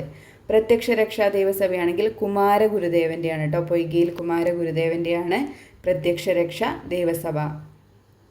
പൊയ്കയിൽ അപ്പച്ചൻ എന്നൊക്കെ അറിയപ്പെടുന്നു അല്ലേ. സാമൂഹ്യ പരിഷ്കരണ പ്രസ്ഥാനങ്ങൾ സാമൂഹിക മാറ്റത്തിനായിട്ടുള്ള സമരങ്ങൾക്ക് പ്രചോദനമേകി. മാറുമറയ്ക്കാനുള്ള അവകാശത്തിനായി തെക്കൻ തിരുവിതാംകൂറിലെ ചാന സ്ത്രീകൾ പോരാട്ടം നടത്തി. ഇതിനെ തുടർന്ന് 1859 ജാക്കറ്റും മേൽമുണ്ടും ധരിക്കാനുള്ള അവകാശം ചാന സ്ത്രീകൾക്ക് അനുവദിക്കാൻ ഉത്രം തിരുനാൾ മഹാരാജാവ് നിർബന്ധിതനായി. അങ്ങനെ 1859 ചാന സ്ത്രീകൾക്ക് മാറുമറയ്ക്കാനുള്ള അവകാശം ആര് കൊടുക്കുന്നത്? ഉത്രം തിരുനാൾ മഹാരാജാവ് കൊടുക്കുന്നത്. വിളംബരം പുറപ്പെടുവിച്ചു 1859. 1888 ശ്രീനാരായണ ഗുരു അരുവിപ്പുറത്ത് നടത്തിയ ശിവപ്രതിഷ്ഠ സാമൂഹിക രംഗത്ത് പുതുചലനങ്ങൾ സൃഷ്ടിച്ചു. ക്ഷേത്രകർമ്മവും പൂജകളും ചെയ്യാനുള്ള അവകാശം അവർണ സമുദായത്തിൽപ്പെട്ടവർക്ക് കൂടി നേടിയെടുക്കാൻ ഇതിലൂടെ കഴിഞ്ഞു. ജാതിഭേദം മതദ്വേഷം ഏതുമില്ലാതെ സർവരും സോദരത്വേന വാഴുന്ന മാതൃകാ സ്ഥാനമാണിത്. ഈ ജാതിഭേദം മതദേശം ഏതുമില്ല സർവരും എന്നുള്ളത് ഇമ്പോർട്ടൻ്റ് കോട്ടാണ് കേട്ടോ. അത് തന്നെ എക്സാമിന് ചോദിക്കാൻ സാധ്യതയുണ്ട്. അത് ആരുടെയാണ്? ശ്രീനാരായണ ഗുരുവിൻ്റെയാണ് കേട്ടോ. അങ്ങനെയെന്ന് അരുവിപ്പുറത്തെ ക്ഷേത്രത്തിന് മുന്നിൽ ശ്രീനാരായണ ഗുരു രേഖപ്പെടുത്തി. വിജ്ഞാനത്തിന് പ്രാധാന്യം നൽകിയിരുന്ന ഗുരു ക്ഷേത്രങ്ങളോടനുബന്ധിച്ച് വിദ്യാലയങ്ങളും വായനാശാലകളും സ്ഥാപിച്ചു. വിദ്യ കൊണ്ട് പ്രബുദ്ധരാകണമെന്നുവാനും സംഘടന കൊണ്ട് ശക്തരാകാനും അദ്ദേഹം ഉദ്ബോധിച്ചു. ഈ 2 കോട്ടും ഇമ്പോർട്ടൻ്റ് ആണ്. വിദ്യ കൊണ്ട് പ്രബുദ്ധരാവുക, സംഘടന കൊണ്ട് ശക്തരാവുക. ആരുടെ വാക്കുകളാണ്? ശ്രീനാരായണ ഗുരുവിൻ്റെയാണ് കേട്ടോ. വാദിക്കാനും ജയിക്കാനുമല്ല, അറിയാനും അറിയിക്കുവാനുമാണ് എന്ന പ്രഖ്യാപനത്തോടെ ആലുവയിൽ സർവ്വമത സമ്മേളനം വിളിച്ചുകൂട്ടി. ആര്? ശ്രീനാരായണ ഗുരു. ഉദാത്തമായ മനുഷ്യ സ്നേഹത്തിലും സർവ്വമത സാഹോദര്യത്തിലും അധിഷ്ഠിതമായിരുന്നു ശ്രീനാരായണ ഗുരുവിൻ്റെ സന്ദേശങ്ങളും പ്രവർത്തനങ്ങളും. അദ്ദേഹത്തിൻ്റെ ഇവിടെ ഒരു ബോക്സിൽ കൊടുത്തിട്ടുണ്ട്. ആഴമേറുന്നിൻ മഹസാ മാഴിയിൽ ഞങ്ങളാകവേ ആഴണം വാഴണം നിത്യം വാഴണം സുഖം. ശ്രീനാരായണ ഗുരു 100 വർഷം മുമ്പ് രചിച്ച പ്രാർത്ഥനാ ഗീതമായ ദൈവദശകത്തിൽ നിന്നുള്ള വരികളാണിത്. ഈ വരി കൊടുത്തിട്ട് ഏത് കവിതയിൽ നിന്നുള്ളതാണെന്ന് ചോദിക്കാം കേട്ടോ. ദൈവദശകത്തിൽ നിന്നുള്ളതാണ് കേട്ടോ. ആഴമേറുന്നിൻ മഹസാ മാഴിയിൽ എന്ന് പറഞ്ഞ് തുടങ്ങുന്നത് ദൈവദശകത്തിൽ നിന്നുള്ളതാണ്. അതുപോലെ തന്നെ ഇവിടെയും കൊടുത്തിട്ടുണ്ട്. അവനവനെ അറിയുന്നതോ ഇതൊക്കെ ഓർത്താൽ അവനി. ആ സംഭവം നിങ്ങൾ വായിക്കുക കേട്ടോ. അത് ആത്മോപദേശ ശതകത്തിൽ നിന്ന് എടുത്തിട്ടുള്ളതാണ് കേട്ടോ. 24-ാം ശ്ലോകത്തിൽ ആത്മോപദേശ ശതകത്തിൽ നിന്ന് എടുത്തിരിക്കുന്നതാണ്. ഈ കൊടുത്തിരിക്കുന്നത് കണ്ട ലാസ്റ്റ് അവനവൻ ആത്മസുഖത്തിനാചരിക്കുന്ന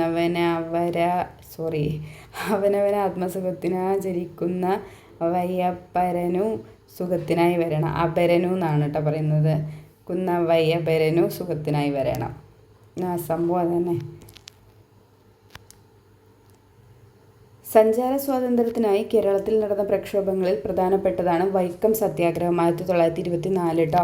സഞ്ചാര സ്വാതന്ത്ര്യത്തിനായിട്ട് കേരളത്തിൽ നടന്ന പ്രക്ഷോഭങ്ങളിൽ പ്രധാനപ്പെട്ടത് ഏതാണ്? വൈക്കം സത്യാഗ്രഹം. വർഷം കൂടി ഓർത്തിരിക്കുക, 1924. TK മാധവൻ്റെ നേതൃത്വത്തിൽ നടന്ന ഈ സമരത്തോട് അനുഭാവം പ്രകടിപ്പിച്ചത് മന്നത്ത് പത്മനാഭൻ്റെ നേതൃത്വത്തിൽ സവർണ ജാഥ സംഘടിപ്പിച്ചു.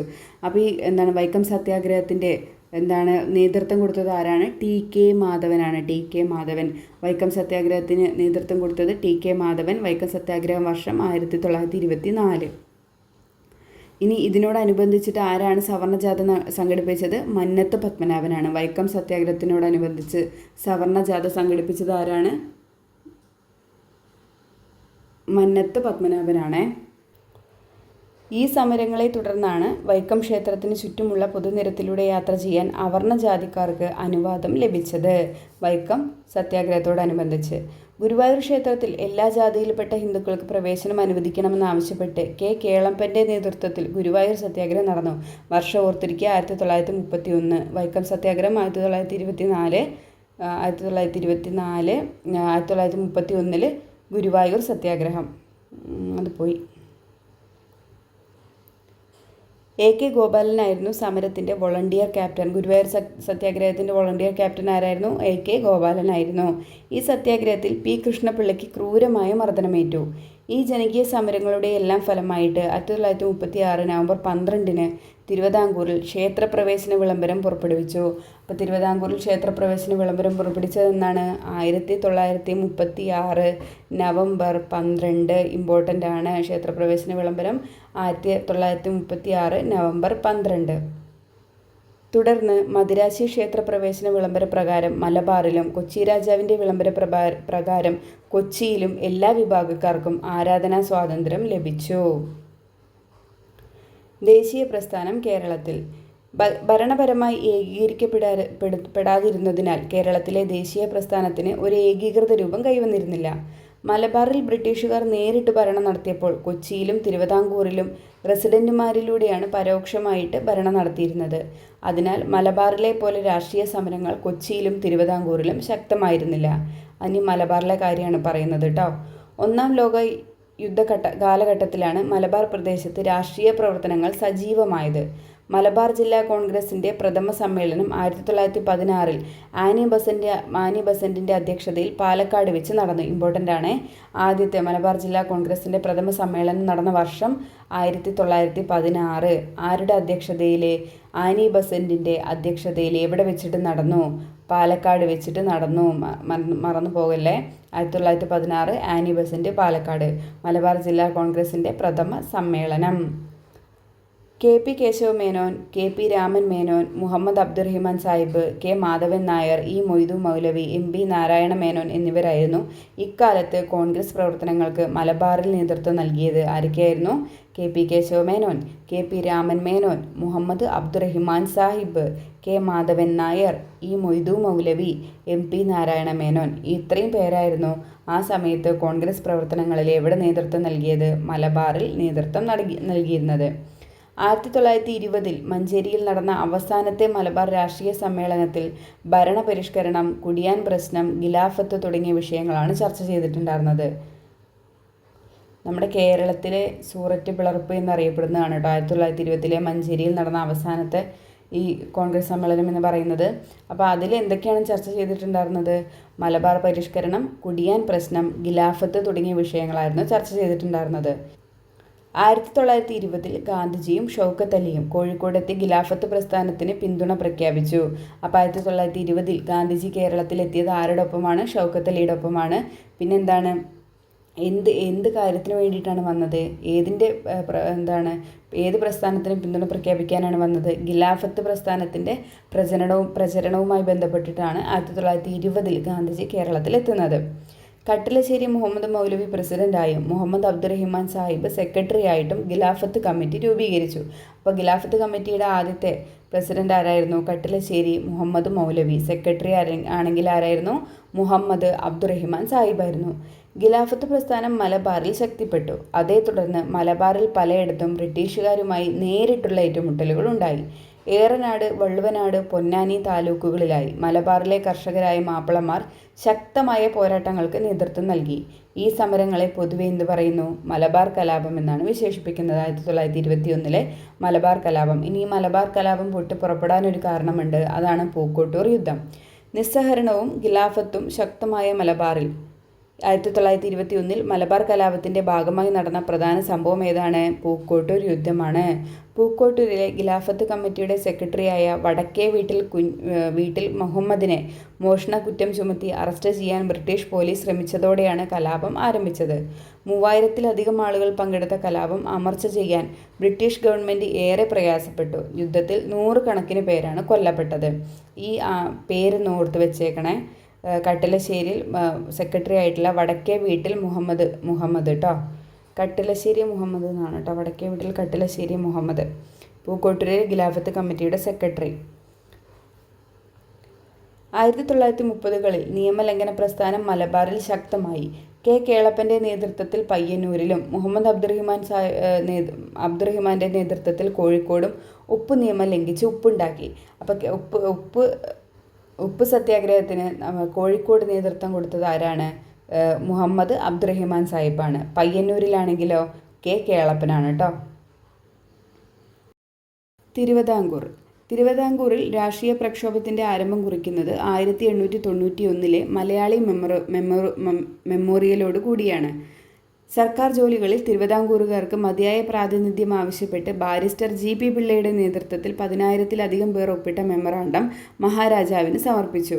ഇത് മലയാളി മെമ്മോറിയൽ എന്നറിയപ്പെടുന്നു. അപ്പോൾ മലയാളി മെമ്മോറിയലിന് ആരാണ് നേതൃത്വം കൊടുത്തത്? Barrister G.P. പിള്ളയാണ്. വർഷം 1891 കേട്ടോ. 1891 മലയാളി മെമ്മോറിയൽ നേതൃത്വം കൊടുത്തത് ആരാണ്? Barrister G.P. പിള്ളയാണ് കേട്ടോ. ആർക്കാണ് സമർപ്പിച്ചിട്ടുണ്ടായിരുന്നത്? മഹാരാജാവിനാണ് ഇത് സമർപ്പിച്ചിട്ടുണ്ടായിരുന്നത്. 1896 ഡോക്ടർ പൽപ്പു ഈഴവർ അനുഭവിക്കുന്ന പ്രയാസങ്ങൾ ചൂണ്ടിക്കാണിച്ച് ഈഴവ മെമ്മോറിയലും മഹാരാജാവിന് സമർപ്പിച്ചു. തിരുവിതാംകൂർ ദിവാനെ വിമർശിച്ചതിൻ്റെ പേരിൽ സ്വദേശാഭിമാനി പത്രത്തിൻ്റെ പത്രാധിപരായ രാമകൃഷ്ണപിള്ളയെ നാടുകടത്തിയത് വലിയ രാഷ്ട്രീയ ചലനങ്ങൾ സൃഷ്ടിച്ചു. അപ്പോൾ മലയാളി മെമ്മോറിയലാണെങ്കിൽ 1891, ഈഴവ മെമ്മോറിയലാണെങ്കിൽ 1896 കേട്ടോ. വർഷം ഓർത്തിരിക്കണേ. ഈഴവയ്ക്ക് ആരാണ്? ഡോക്ടർ പൽപ്പു ആണ് നേതൃത്വം കൊടുത്തത്. ഇവിടെയാണെങ്കിൽ G.P. പിള്ളയാണ് കൊടുത്തത് കേട്ടോ. G.P. Pillai, barrister G.P. പിള്ളയാണ് നേതൃത്വം കൊടുത്തത് മലയാളി മെമ്മോറിയലിന്. തിരുവിതാംകൂർ ദിവാനെ വിമർശിച്ചതിൻ്റെ പേരിൽ സ്വദേശാഭിമാനി പത്രത്തിൻ്റെ പത്രാധിപരായ രാമകൃഷ്ണപിള്ളയെ നാടുകടത്തിയത് രാഷ്ട്രീയ ചലനങ്ങൾ സൃഷ്ടിച്ചു. തിരുവിതാംകൂറിലുടനീളം വിദ്യാർത്ഥി പ്രക്ഷോഭങ്ങൾ വളർന്നു വന്നു. സർക്കാർ ഉദ്യോഗങ്ങളിലും നിയമസഭയിലും ജനസംഖ്യാനുപാതികമായി സംവരണം വേണമെന്നാവശ്യപ്പെട്ട് ക്രിസ്ത്യൻ, മുസ്ലിം, ഈഴവ സമുദായക്കാർ 1932 നിവർത്തന പ്രക്ഷോഭം ആരംഭിച്ചു. അപ്പം മതിയായ സംവരണം, എല്ലാ ജാതിയിൽപ്പെട്ടവർക്കും മതിയായ സംവരണം വേണമെന്നാവശ്യപ്പെട്ട് 1932 എന്ത് തുടങ്ങി? നിവർത്തന പ്രക്ഷോഭം ആരംഭിച്ചു. NV ജോസഫ്, PK കുഞ്ഞ്, C കേശവൻ എന്നിവരുടെ നേതൃത്വത്തിലാണ് ഉത്തരവാദ ഭരണത്തിനായിട്ടുള്ള ഈ സമരം നടന്നത്. ആരൊക്കെയാണ്? NV ജോസഫ്, PK കുഞ്ഞ്, C കേശവൻ. ഇമ്പോർട്ടൻ്റ് ആണ് 3 പേര് കേട്ടോ. NV ജോസഫ്, PK കുഞ്ഞ്, C കേശവൻ. 1938 പട്ടം താണുപിള്ള പ്രസിഡൻ്റായ തിരുവിതാംകൂർ സ്റ്റേറ്റ് കോൺഗ്രസ് രൂപം കൊണ്ടതോടെ തിരുവിതാംകൂറിൽ രാഷ്ട്രീയ പ്രവർത്തനങ്ങൾ സജീവമാകാൻ തുടങ്ങി. ദിവാൻ സർ CP രാമസ്വാമി അയ്യരുടെ ഭരണപരിഷ്കാരത്തിനെതിരെ 1946 പുന്നപ്ര വയലാർ സമരത്തോടെ തൊഴിലാളികളും രാഷ്ട്രീയത്തേക്ക് വന്നു. 1946 പുന്നപ്ര വയലാർ സമരം, അമേരിക്കൻ മോഡൽ ഭരണം ഇവിടെ നടപ്പിലാക്കാൻ ശ്രമിച്ചതിനെതിരെ ഉണ്ടായതാണ് പുന്നപ്ര വയലാർ സമരം അല്ലേ. അതിൻ്റെ ഒരു മുദ്രാവാക്യമുണ്ടല്ലോ, അമേരിക്കൻ ഭരണം അറബിക്കടലിൽ എന്ന് പറഞ്ഞിട്ട് കേട്ടോ. CP രാമസ്വാമി അയ്യർക്കെതിരെ നടന്നതാണ്. പുന്നപ്ര വയലാർ എന്ന് പറഞ്ഞിട്ട് ഇവിടെ കൊടുത്തിട്ടുണ്ട്. തിരുവിതാംകൂർ പൗരസ്വാതന്ത്ര്യം കൈവരിക്കുന്നതിനുള്ള സമരം തുടങ്ങിയിട്ട് കാലം കുറേയായി. പുന്നപ്രയിലും വയലാറിലും തൊഴിലാളികൾ നടത്തിയ സമരം പൗരസ്വാതന്ത്ര്യത്തിനും ജനകീയ ഭരണത്തിനും വേണ്ടിയുള്ളതായിരുന്നു. 1930 കടയ്ക്കലും പാങ്ങോടും ആലപ്പുഴയിലും കൊല്ലത്തും നടന്ന സമരങ്ങൾ സ്വാതന്ത്ര്യ സമരത്തെ സഹായിച്ചതുപോലെ പുന്നപ്രയിലെയും വയനാറിലെയും കൂട്ടക്കൊലകളും സ്വാതന്ത്ര്യത്തിൻ്റെ വേഗം കൂട്ടുകയാണ് ചെയ്തത്. ഇത് C കേശവൻ്റെ പ്രസംഗത്തിൽ നിന്ന് എടുത്തതാണ് കേട്ടോ. ഇനി നമുക്ക് കൊച്ചിയിലേക്ക് പോവാം. ദിവാനായ ഷൺമുഖം ചെട്ടി വൈദ്യുതി വിതരണം സ്വകാര്യ കമ്പനിയെ ഏൽപ്പിച്ചതിനെ തുടർന്ന് എന്ത് നടന്നു? ഇലക്ട്രിസിറ്റി സമരം നടന്നു. 1936 ഇലക്ട്രിസിറ്റി സമരത്തിൻ്റെ വർഷം പഠിച്ചിരിക്കുക 1936 കേട്ടോ. 1936 ആരുമായിട്ട് ബന്ധപ്പെട്ടിരിക്കുന്നു? ഷൺമുഖം ചെട്ടിയായിട്ട് ബന്ധപ്പെട്ടിരിക്കുന്നു കേട്ടോ. കൊച്ചിയിൽ ഉത്തരവാദ ഭരണത്തിനായിട്ടുള്ള പ്രക്ഷോഭങ്ങൾ ആരംഭിക്കുന്നത് ഈ സമരത്തോടെയാണ്, ഇലക്ട്രിസിറ്റി സമരത്തോടെയാണ് കൊച്ചിയിൽ ഉത്തരവാദ ഭരണത്തിനായിട്ടുള്ള പ്രക്ഷോഭങ്ങളൊക്കെ ആരംഭിക്കുന്നത്. എന്നാൽ തിരുവിതാംകൂറിലെ പോലെ കൊച്ചിയിൽ പ്രക്ഷോഭങ്ങൾ ശക്തമായിരുന്നില്ല. 1941 കൊച്ചി രാജ്യ പ്രജാമണ്ഡലം രൂപീകൃതമായ ശേഷം രാഷ്ട്രീയ സമരങ്ങൾ ശക്തിപ്പെട്ടു വന്നു. അപ്പോൾ എന്നാണ് കൊച്ചി രാജ്യ പ്രജാമണ്ഡലം എന്നാണ് രൂപപ്പെട്ടത്? 1941 കേട്ടോ, ഓർത്ത് വയ്ക്കണേ, 1941. ഈ ഇക്കണ്ട വാര്യർ, പനമ്പിള്ളി ഗോവിന്ദ മേനോൻ, കെ അയ്യപ്പൻ തുടങ്ങിയവരായിരുന്നു കൊച്ചി രാജ്യ പ്രജാമണ്ഡലത്തിൻ്റെ പ്രവർത്തനങ്ങൾക്ക് നേതൃത്വം നൽകിയത്. ആരൊക്കെയാണ്? ഈ ഇക്കണ്ട വാര്യർ, പനമ്പിള്ളി ഗോവിന്ദ മേനോൻ, കെ അയ്യപ്പൻ, ഇത്രയും പേരാണ് കൊച്ചി രാജ്യ പ്രജാമണ്ഡലം 1941 എന്താണ് രൂപീകൃതമായിട്ടുള്ള കൊച്ചി രാജ്യ പ്രജാമണ്ഡലത്തിന് നേതൃത്വം കൊടുത്തിട്ടുണ്ടായിരുന്നത്. ഇനി ഇതിൽ നമുക്ക് ദേശീയ പ്രസ്ഥാനവും സ്ത്രീകളും എന്ന് പറഞ്ഞിട്ടൊരു ഭാഗം കൊടുത്തിട്ടുണ്ട് കേട്ടോ. മുകളിൽ നൽകിയിരിക്കുന്ന പ്രസംഗത്തിൻ്റെ ഭാഗം ശ്രദ്ധിച്ചല്ലോ. സ്ത്രീകളും കേരളം ഒട്ടാകെ രാഷ്ട്രീയ പ്രക്ഷോഭങ്ങളിൽ സജീവമായി പങ്കെടുക്കുകയും അവരുടെ രാഷ്ട്രീയ ബോധം പ്രകടിപ്പിക്കുകയും ചെയ്തിരുന്നു. ഗാന്ധിജിയുടെ രംഗപ്രവേശത്തോടെയാണ് സ്ത്രീകൾ കൂടുതലായി ദേശീയ പ്രസ്ഥാനത്തിലേക്ക് ആകർഷിക്കപ്പെട്ടത്. മലബാർ കലാപം മുതൽ അത് പ്രകടനമായിരുന്നു. വിദേശ വസ്ത്ര ബഹിഷ്കരണം, മദ്യഷാപ്പ് പിക്കറ്റിംഗ്, അയിത്തോച്ചാടനം, ഹരിതജനോദ്ധാരണം, ഖാദി പ്രചരണം എന്നിവ സ്ത്രീ പങ്കാളിത്തം കൊണ്ട് ശ്രദ്ധേയമായിരുന്നു. 1931 കോൺഗ്രസിൻ്റെ വടകര സമ്മേളനത്തിൻ്റെ ഭാഗമായി മഹിളാ സമ്മേളനം ചേർന്നു. അപ്പോൾ മഹിളാ സമ്മേളനത്തിൻ്റെ വർഷം ഓർത്തിരിക്കുക, 1931. എവിടെയാണ് തുടങ്ങിയത്? വടകര. ആദ്യത്തെ വനിതാ സമ്മേളനം എവിടെയാണ് നടന്നത്? വടകരയിൽ വെച്ചിട്ടാണ്. വർഷം ഓർത്തിരിക്കുക, 1931. മലബാറിൽ AV കുട്ടിമാളു അമ്മയും തിരുവിതാംകൂറിൽ അക്കമ്മ ചെറിയാനും ആനി മസ്ക്രിയും തുടങ്ങിയവരും ദേശീയ പ്രക്ഷോഭത്തിന് നേതൃത്വം നൽകിയത്. മലബാറിൽ നിന്നുള്ള എന്താണ് ദേശീയ പ്രസ്ഥാനത്തിൽ ഉൾപ്പെട്ടിട്ടുള്ള സ്ത്രീ ആരാണ്? AV കുട്ടിമാളു അമ്മയാണ് കേട്ടോ. ഇനി തിരുവിതാംകൂറിൽ നിന്നാണെങ്കിൽ അക്കമ്മ ചെറിയാനും ആനി മസ്ക്രീനുമാണ് ദേശീയ പ്രക്ഷോഭത്തിൽ നേതൃത്വം കൊടുത്ത വനിതകൾ എന്ന് പറയുന്നത്. ഈ കൗമുദിയെപ്പറ്റി ഗാന്ധിജി എന്ന് പറഞ്ഞിട്ടൊരു ബോക്സ് കൊടുത്തിട്ടുണ്ട്. ഹരിജനോദ്ധാരണത്തിൻ്റെ ഭാഗമായി ഞാൻ വടകരയിൽ സംസാരിക്കുമ്പോൾ ആഭരണങ്ങൾ സംഭാവനയായി നൽകണമെന്ന് സ്ത്രീ ജനങ്ങളോട് ആവശ്യപ്പെട്ടിരുന്നു. പ്രസംഗം നിർത്തിയ ഉടനെ 16-കാരിയായ കൗമുദി എന്ന പെൺകുട്ടി പ്ലാറ്റ്ഫോമിലേക്ക് കയറി വന്നു. അവൾ കയ്യിലെ വള അഴിച്ചു തന്നുകൊണ്ട് എന്നോട് ഓട്ടോഗ്രാഫ് ആവശ്യപ്പെട്ടു. ഞാനത് നൽകാൻ ഒരുങ്ങുകയായിരുന്നു. അപ്പോൾ അവൾ മറ്റേ വളയും അഴിച്ചു തന്നു. ഞാൻ പറഞ്ഞു, നീ 2 വളകളും എനിക്ക് തരണമെന്നില്ല. സ്വർണ്ണ നെക്ലേസ് ഊരി തന്നുകൊണ്ടാണ് അവൾ അതിന് മറുപടി പറഞ്ഞത്. അവൾ ആളുകളുടെ ആഹ്ലാദ ആരവങ്ങൾക്കിടയിൽ തൻ്റെ കർണാഭരണങ്ങൾ കൂടെ അഴിച്ചു തന്നു. ഈ ആഭരണങ്ങൾക്കു പകരം ആഭരണങ്ങൾ വാങ്ങി അണിയേണ്ടതില്ലെന്ന് ഞാൻ കൗമുദി ഓർമ്മിപ്പിച്ചു. നിന്റെ ത്യാഗം നീ ഉപേക്ഷിച്ച ആഭരണങ്ങളെക്കാൾ സത്യസന്ധമായ ആഭരണമാണ്.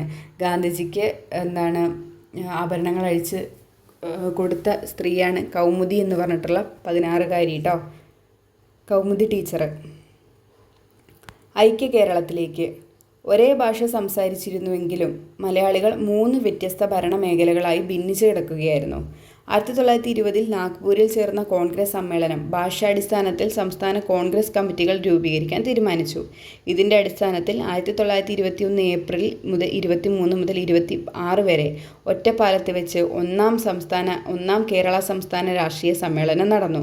ആന്ധ്ര കേസരി എന്നറിയപ്പെടുന്ന ബാരിസ്റ്റർ ടി പ്രകാശമായിരുന്നു ഈ സമ്മേളനത്തിൻ്റെ അധ്യക്ഷൻ. അപ്പോൾ ഒന്നാം കേരള സംസ്ഥാന രാഷ്ട്രീയ സമ്മേളനം എവിടെ വെച്ച് നടന്നു? ഒറ്റപ്പാലത്ത് വെച്ചിട്ട്. നമ്മുടെ ആരുടെ അധ്യക്ഷതയിൽ?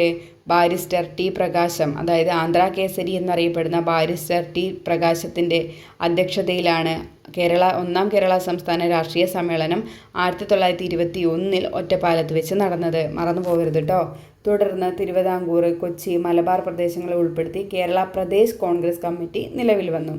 ജവഹർലാൽ നെഹ്റുവിൻ്റെ അധ്യക്ഷതയിൽ ചേർന്ന പയ്യന്നൂർ കോൺഗ്രസ് സമ്മേളനത്തിൽ സ്വാതന്ത്ര്യത്തിന് ശേഷം കേരളത്തെ ഒരു പ്രത്യേക സംസ്ഥാനമായി പുനഃസംഘടിപ്പിക്കണമെന്ന പ്രമേയം അവതരിപ്പിച്ചു. 1947 കെ കേളപ്പൻ്റെ അധ്യക്ഷതയിൽ തൃശ്ശൂരിൽ ചേർന്ന ഐക്യ കേരള കൺവെൻഷനിലും സ്വാതന്ത്ര്യപ്രാപ്തിക്ക് ശേഷം ആലുവയിൽ വെച്ച് ചേർന്ന ഐക്യ കേരള സമ്മേളനത്തിലും ഐക്യ കേരള പ്രമേയം പാസാക്കി. ഇതേ തുടർന്ന് 1949 ജൂലൈ 1 തിരുവിതാംകൂറിനെയും കൊച്ചിയെയും സംയോജിപ്പിച്ച് തിരുക്കൊച്ചി സംസ്ഥാനം രൂപീകരിച്ചു. തിരുക്കൊച്ചി സംസ്ഥാന വർഷം എന്നാണ് രൂപീകരിച്ച വർഷം 1949 ജൂലൈ 1. മലയാളം സംസാരിക്കുന്ന പ്രദേശങ്ങളെ ഉൾപ്പെടുത്തി കേരളം രൂപീകരിക്കണമെന്ന് EMS നമ്പൂതിരിപ്പാട് 1.25 കോടി മലയാളികൾ എന്ന ഗ്രന്ഥത്തിൽ സൂചിപ്പിക്കുകയുണ്ടായി. EMSൻ്റെ ബുക്ക് ഏതാണ്? 1.25 കോടി മലയാളികൾ. എപ്പോഴും ക്വസ്റ്റ്യൻ വരുന്നതാണ്. ഭാഷാടിസ്ഥാനത്തിൽ സംസ്ഥാന രൂപീകരണത്തിനായി പ്രക്ഷോഭങ്ങൾ ശക്തമായതിനെ തുടർന്ന് കേന്ദ്ര ഗവൺമെൻറ് സംസ്ഥാന പുനഃസംഘടനാ കമ്മീഷൻ രൂപീകരിച്ചു. കമ്മീഷൻ്റെ ശുപാർശ പ്രകാരം മലബാർ, തിരുവിതാംകൂർ, കൊച്ചി പ്രദേശങ്ങൾ ഉൾപ്പെടുത്തി 1956 നവംബർ 1 കേരള സംസ്ഥാനം രൂപീകൃതമായി. തിരുവിതാംകൂറിൻ്റെ ഭാഗമായിരുന്ന തോവാള, അഗസ്തീശ്വരം, കൽക്കുളം, വിളവൻകൂട് എന്നീ താലൂക്കുകൾ മദ്രാശി സംസ്ഥാനത്തിന് വിട്ടുകൊടുത്തു. ഇമ്പോർട്ടൻ്റ് പോയിൻ്റാണ് കേട്ടോ, ഇമ്പോർട്ടൻ്റ് പോയിൻ്റാണ്. മദ്രാശി സംസ്ഥാനത്തിന് വിട്ടുകൊടുത്ത താലൂക്കുകൾ ഏതൊക്കെയാണ്? തോവാള, അഗസ്തീശ്വരം, കൽക്കുളം, വിളവൻകൂട്. ഒന്നും കൂടെ പറയാം. തോവാള, അഗസ്തീശ്വരം, കൽക്കുളം, വിളവൻകൂട്. തെക്കൻ കർണാടകത്തിൻ്റെ ഭാഗമായിരുന്ന കാസർഗോഡ്, ഹോസ്ദുർഗ് താലൂക്കുകൾ കേരളത്തിനോട് എന്ത് ചെയ്തു? കൂട്ടിച്ചേർക്കുകയും ചെയ്തു. കേരളത്തിനോട് കൂട്ടിച്ചേർത്ത ഏതൊക്കെയാണ്? തെക്കൻ കർണാടകത്തിൻ്റെ ഭാഗമായിരുന്ന കാസർഗോഡും ഹോസ്ദുർഗ് താലൂക്കും. ഐക്യ കേരള പ്രതിജ്ഞ പറഞ്ഞിട്ട് ഇവിടെ NV കൃഷ്ണവാര്യരുടെ ഐക്യ കേരള പ്രതിജ്ഞ കൊടുത്തിട്ടുണ്ട്. അപ്പോൾ ഐക്യ കേരള പ്രതിജ്ഞ ആരാണ് എഴുതിയത്? NV കൃഷ്ണവാര്യർ. ഇനി ഇവിടെ കേരളം ആധുനികതയിലേക്ക് പറഞ്ഞിട്ട് ഒരു സമ്മറി കൊടുത്തിട്ടുണ്ട് കേട്ടോ. നമ്മൾ ഇതുവരെ പഠിച്ച കാര്യങ്ങളാണ്. യൂറോപ്യന്മാരുടെ വരവ് ആരൊക്കെയായിരുന്നു? പോർച്ചുഗീസുകാർ, ഡച്ചുകാർ, ഇംഗ്ലീഷുകാർ, ഫ്രഞ്ചുകാർ. ഞാൻ പറഞ്ഞു PDEF കേട്ടോ. PDBF, പോഡ ബീഫ് എന്നാണ്. PDBF ആണ് കേട്ടോ. പോർച്ചുഗീസുകാർ, ഡച്ചുകാർ, ബ്രിട്ടീഷുകാർ, ഫ്രഞ്ചുകാർ കേട്ടോ. ഇനി പോയവരിൽ നിന്നാണെങ്കിൽ FBDP ആവും കേട്ടോ. ആദ്യം വന്നതും അവസാനം തിരിച്ചു പോകുന്നതും പോർച്ചുഗീസുകാരാണ്. ഞാൻ നേരത്തെ പറഞ്ഞിട്ടുണ്ടായിരുന്നു. ആദ്യകാല ചെറുത്തുനിൽപ്പുകളിൽ ആരൊക്കെ പെടും? പഴശ്ശിരാജ, പിന്നെ വേലുത്തമ്പി, പാലിയത്തച്ഛനൊക്കെ പെടും അല്ലേ. പിന്നെ സാമ്പത്തിക മാറ്റങ്ങളിലോ? ലോക കമ്പോളത്തിൻ്റെ ഭാഗമായി ഭൂഖണ്ഡങ്ങളിലെ മാറ്റങ്ങൾ, കൃഷിയുടെ വാണിജ്യവൽക്കരണം, വ്യവസായങ്ങളുടെ വളർച്ച. സാംസ്കാരിക സാമൂഹിക രംഗങ്ങളിലെ മാറ്റങ്ങളിലാണെങ്കിൽ വിദ്യാഭ്യാസത്ത്, നിയമം, ആരോഗ്യം, സാമൂഹ്യ പരിഷ്കരണ പ്രസ്ഥാനങ്ങൾ, വൈക്കം സത്യാഗ്രഹം, ഗുരുവായൂർ സത്യാഗ്രഹം, ക്ഷേത്രപ്രവേശന വിളംബരം ഇതെല്ലാം എവിടെ വന്നതാണ്? സാമൂഹ്യ രംഗങ്ങളിലെ മാറ്റങ്ങളാണ്. ഇനി ദേശീയ പ്രസ്ഥാനത്തിൽ വന്നതാണെങ്കിലോ? നിസ്സഹകരണ സമരം, നിയമലംഘന സമരം, ക്വിറ്റ് ഇന്ത്യ സമരം, ഐക്യ കേരളം ഇതൊക്കെ എന്താണ്? ദേശീയ പ്രസ്ഥാനത്ത് വന്ന ഓരോ സംഭവങ്ങളാണ്. നമ്മുടെ ഐക്യ കേരളം ആധുനികതയിലേക്ക് വന്നതിൻ്റെ അടയാളങ്ങളാണ് ഇതെല്ലാം. അങ്ങനെ നമ്മൾ ഈ ഒരു ചാപ്റ്റർ ഇവിടെ കംപ്ലീറ്റ് ചെയ്തിട്ടുണ്ട് കേട്ടോ. ഇമ്പോർട്ടൻ്റ് ചാപ്റ്ററാണ്. നിങ്ങൾക്കത് വായിച്ചപ്പോൾ തന്നെ മനസ്സിലായിട്ടുണ്ടാവുമല്ലോ. അപ്പോൾ ഇതിൽ നിന്ന് കിട്ടിയ പോയിന്റുകളൊക്കെ എഴുതി ചെറിയ നോട്ടാക്കിയിട്ട് കീപ്പ് ചെയ്യുക കേട്ടോ. നമുക്ക് റിവിഷൻ ഇത് ഇങ്ങനെ വെറുതെ എടുത്ത് വെച്ചാൽ പോരാ, ഇത് കറക്റ്റ് സമയത്ത് റിവിഷൻ കൊടുക്കുകയും വേണം. ഞാനിപ്പോൾ ഇന്ന് ഈ വീഡിയോ ഇടാൻ കാരണം ഇനി വരുന്ന ദിവസങ്ങളിൽ ഞാൻ കേരള ഹിസ്റ്ററി സ്റ്റാർട്ട് ചെയ്യുന്നുണ്ട്. ക്ലാസ്സസ് ഒക്കെ കംപ്ലീറ്റ് ആയിട്ടുണ്ട്. അപ്പോൾ ഞാൻ അത് അപ്ലോഡ് ചെയ്യുന്നതായിരിക്കും കേട്ടോ. ഞാൻ ഒരു ക്വസ്റ്റ്യൻ കൊടുത്തിട്ട് പ്രീവിയസ് ക്വസ്റ്റ്യൻ പേപ്പർ എടുത്തിട്ട് അതിൻ്റെ ഡീറ്റെയിൽ ആയിട്ട് അങ്ങനെയാണ് പോകുന്നത് കേട്ടോ ക്ലാസ്. അതുകൊണ്ടാണ് ഈ ചാപ്റ്റർ എന്തായാലും നോക്കേണ്ടതാണ്. അതുകൊണ്ടാണ് ഇത് ഞാനിട്ടത്. നമ്മുടെ ഇതുമായിട്ട് ബന്ധപ്പെട്ടിട്ടുള്ള ഈ ടോപ്പിക്കുമായിട്ട് ബന്ധപ്പെട്ടിട്ടുള്ള ഒരേ ഒരു ചാപ്റ്റർ ഇതാണ് കേട്ടോ. പിന്നെ ഇതുമായിട്ട് ബന്ധപ്പെട്ടുള്ള ചാപ്റ്ററുകളും കൂടുതലായിട്ടൊന്നും അങ്ങനെ ഇല്ല. 10ാം ക്ലാസ്സിലാണ് ഇതിലാണ് കൂടുതലായിട്ട് ഡീറ്റെയിൽ ആയിട്ട് കൊടുത്തിട്ടുള്ളത്. അപ്പോൾ ക്ലാസ് എല്ലാവർക്കും ഇഷ്ടമായെന്ന് വിചാരിക്കുന്നു. ഇഷ്ടമാവുകയാണെങ്കിൽ ലൈക്ക് ചെയ്യാനും നിങ്ങളുടെ അഭിപ്രായങ്ങൾ കമൻറ്റ് ചെയ്യാനും മറക്കരുത് കേട്ടോ. അപ്പോൾ വീണ്ടും നല്ലൊരു ക്ലാസ്സിൽ കാണാം. അതുവരേക്കും താങ്ക് യു.